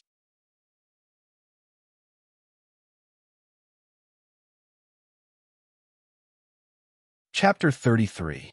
But she also understood that, as Tang Qishan said, it was not easy to control him. Tang Bao had been waiting by the bed since 6:30. 7 o'clock, 7 to 7:30. All kinds of breakfast had been prepared in the kitchen and was waiting for the host to serve it. But today was a little strange. Even Li Yin frowned, unable to understand what was going on. Zhongli walked over and said, "The young master always comes downstairs at 7 o'clock sharp. Why is there no movement today? Do you want to bring out the breakfast first?" Lian thought for a while and said, "Let's wait a little longer." Tang Bao stood there like a statue, but the person on the bed still did not move. She leaned forward and stared at the face, trying to see if there were any signs of him waking up. She had come at the right time. How long was she going to sleep? However, just as she was thinking, the eyes suddenly opened and there was a flash of light. Tang Bao was so scared that she took a deep breath and was about to straighten up. Di Haoyan's long arm suddenly restrained her. His thick palm clasped the back of her head and pressed down. Tang Bao hurriedly stretched out her hands to support herself on the bed. Their lips stopped 3 millimeters away from each other. Tang Bao stopped breathing and almost lost her soul. "If I don't open my eyes, Are you going to keep looking at me? The warm breath blew on Tang Bao's face. It was so hot that her eyelashes were about to melt. His lazy and low voice shook Tang Bao's fragile heart in the morning. Those dark eyes did not look like he had just woken up. Both of her hands were trembling, but she still held on. Otherwise, their lips would be stuck together. Why did she put her head so close? Are you fascinated by me? His deep eyes asked wickedly. No, I'm not. Didn't I say that you can see me when you open your eyes? I mean what I say, so I'm back now. Tang Bao's small head struggled to get up, but she was not as strong as Di Haoyan's hand. She was a little annoyed. Let go of me. Help me get dressed. Di Haoyan's black eyes flashed with sharpness as he got up from the bed. What? Tang Bao, who had just stood up, was a little confused. Why do you want me to help you put it on? It wasn't like he didn't have hands. I used so much strength in my hands just now. It can't be that I can't even lift a piece of clothing, right? Come here, he said in a domineering tone. Tang Bao stomped his feet in anger and then went into the cloakroom. As soon as he stepped in, his body froze. Di Haoyan had already taken off his pajamas. He was only wearing a pair of boxers that wrapped around his firm and strong buttocks. His tall and wild figure was clearly visible. Every muscle was so well proportioned and powerful, as if it was in danger of exploding at any time. In the mirror, Di Haoyan's long and narrow eyes fell on Tang Bao's body. Her red face was as tempting as an apple on a branch, making people want to pick it roughly and wantonly ravage her soul. He was so domineering that he was insufferably arrogant. Do I have to say it again? Tang Bao calmed down, exhaled a breath of hot air, and walked toward Di Haoyan in a passive manner. Di Haoyan never liked people to appear in his room when he woke up, let alone help him get dressed.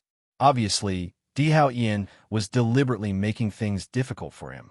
Looking at the clothes that were more luxurious than luxury goods, Tang Bao asked, Which pair of pants do you want to wear? You choose. Tang Bao thought that if it was not good, Di Haoyan would say it. He was not an easy person to talk to.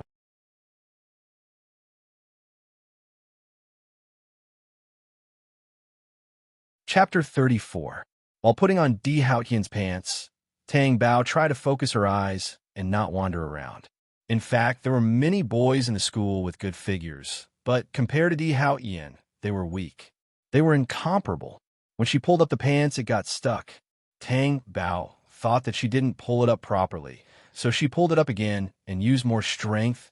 The sensitivity of the touch caused a rush of heat to rush down. Di Haoyan groaned, and his dark eyes deepened. Tang Bao turned her face to the side and saw that the pants were stuck. Her face turned red, and even her ears were burning. Then, she closed her eyes and continued to pull it up. This time, it got stuck even more. Di Haoyan's breathing became heavy.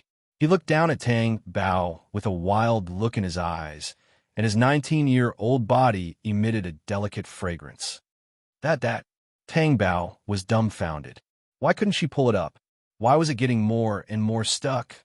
When Tang Bao didn't know what to do, her small hand was suddenly grabbed, thick and hot. If you don't want me to eat you now, get out quickly. Di Haoyan's voice was full of danger. Tang Bao's heart trembled. She withdrew her hand, lowered her head, and ran away. She ran out, holding her hot face with both hands to cool it down. It was too embarrassing. She was too ashamed to face anyone. She didn't know that something like this would happen. Otherwise, she wouldn't have put on Di Haoyan's clothes. At the breakfast table, she and Di Haoyan ate. Di Haoyan didn't mention what happened in the cloakroom and ate calmly. But the atmosphere felt abnormal, as if it was hiding an unknown disturbance. Tang Bao decided not to go to Di Haoyan's room in the mornings anymore. Only this time, and it wouldn't happen again. It was too dangerous. Di Haoyan seemed to have something to do, and he went out on his rest day. But for Di Haoyan, rest didn't matter. T Group was under his control, and he was already at the top of the game. However, it was also said that Di Haoyan was unfathomable. Not only the T Group, but there were even more terrifying forces in the dark.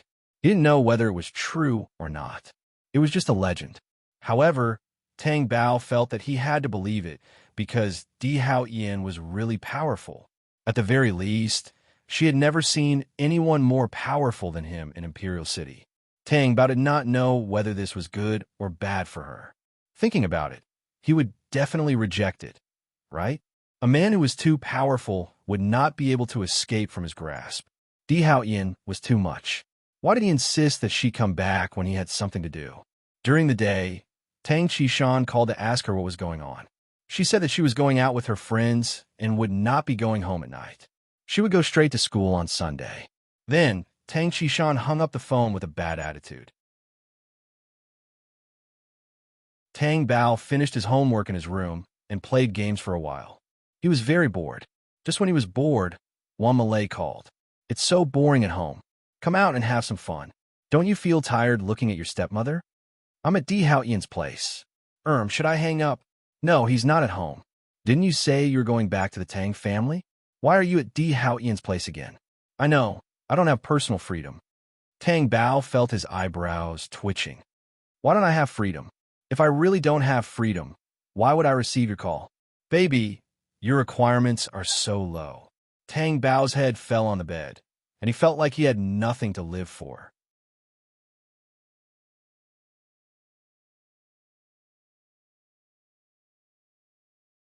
Chapter 35. "No, I want to go out. I'm bored too." Wan Malay was so bold that she drove her father's car out. Tang Bao, who was sitting in the front passenger seat, opened the window and felt the free wind blowing on his face. Wan Malay glanced at his expression of enjoyment and asked, "Are you out for fun?" "Of course. If I'm not at school, I'm at home." "It's not fun." Tang Bao had a happy smile on his face. He even stretched one hand out of the window to let his hand feel the feeling of flying.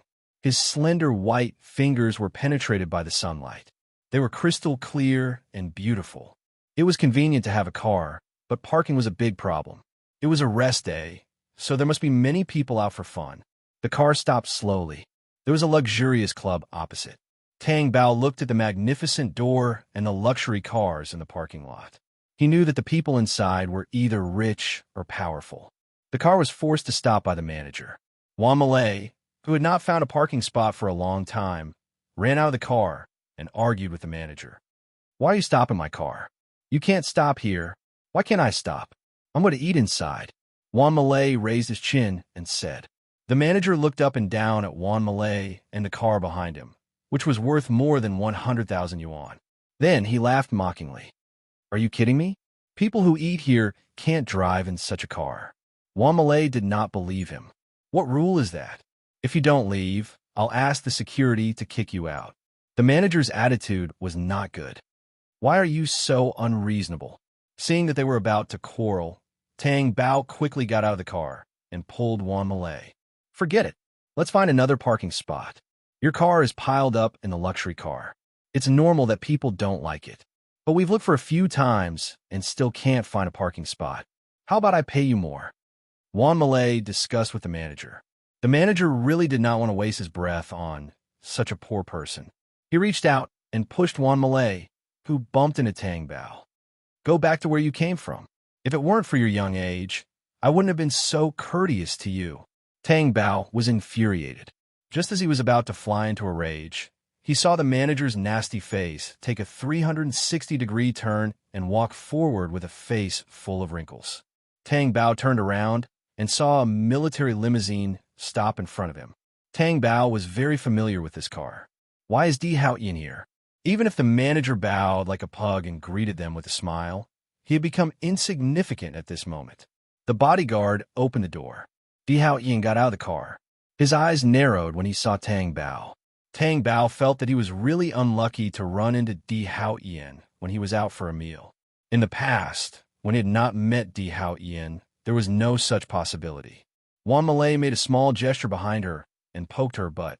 Di Haoyan paced in front of Tang Bao. His imposing manner could not be ignored. "Are you looking for me?"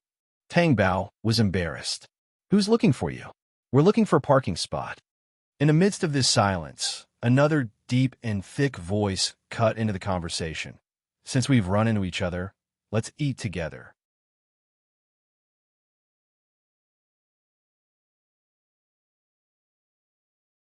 Chapter 36. He seemed nonchalant.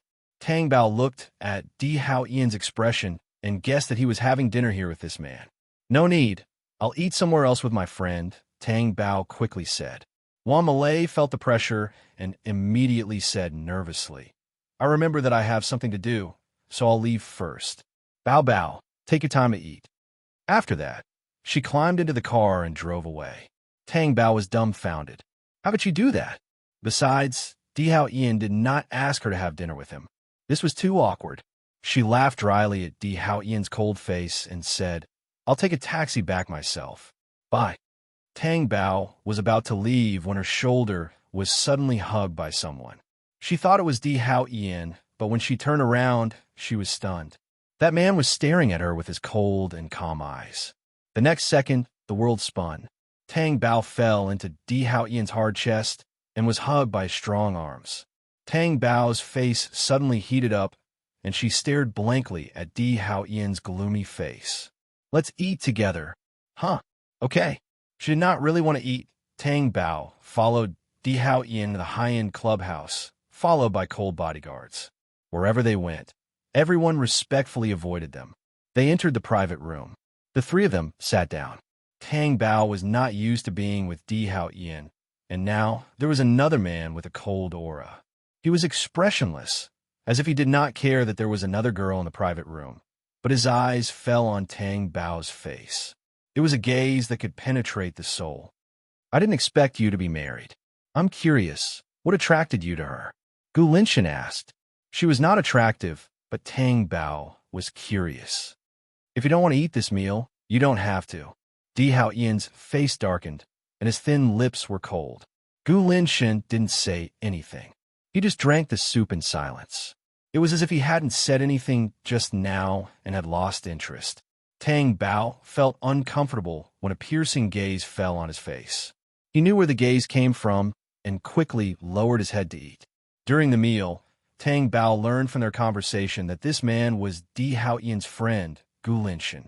He was a businessman in the Middle East. Tang Bao did not know what kind of business he was in, but he was not a simple character. That's right.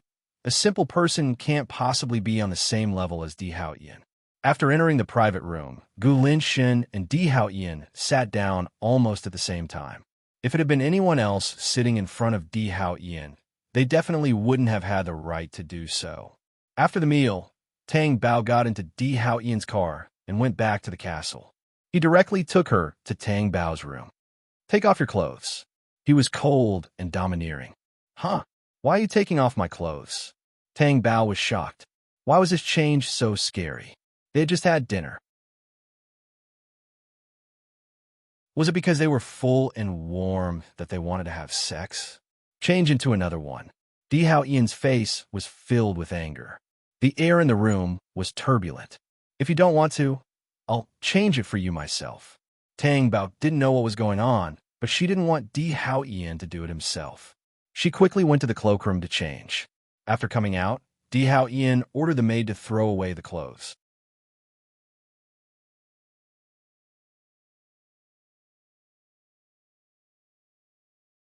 Chapter 37. It was obvious that it was not the clothes that had offended Di Hao Ian. It was her. Why did you throw away the clothes? It's a pity. A pity? Di Hao Ian's eyes flashed with coldness as he turned around. You should be glad that his hand only touched your clothes. Otherwise, I would have pulled your skin off.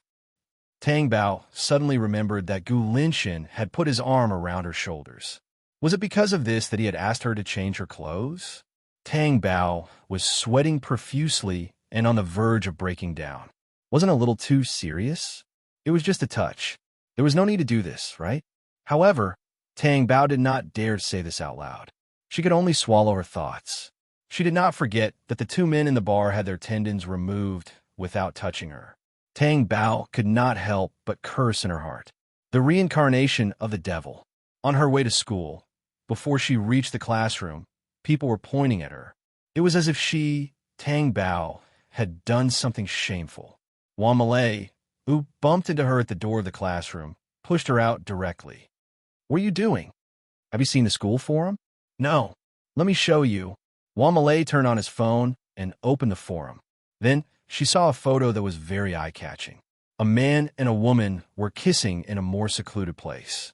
The woman's face was facing the camera, so the man could not see it clearly. If this was someone else, it would be fine. This woman was Tang Bao herself.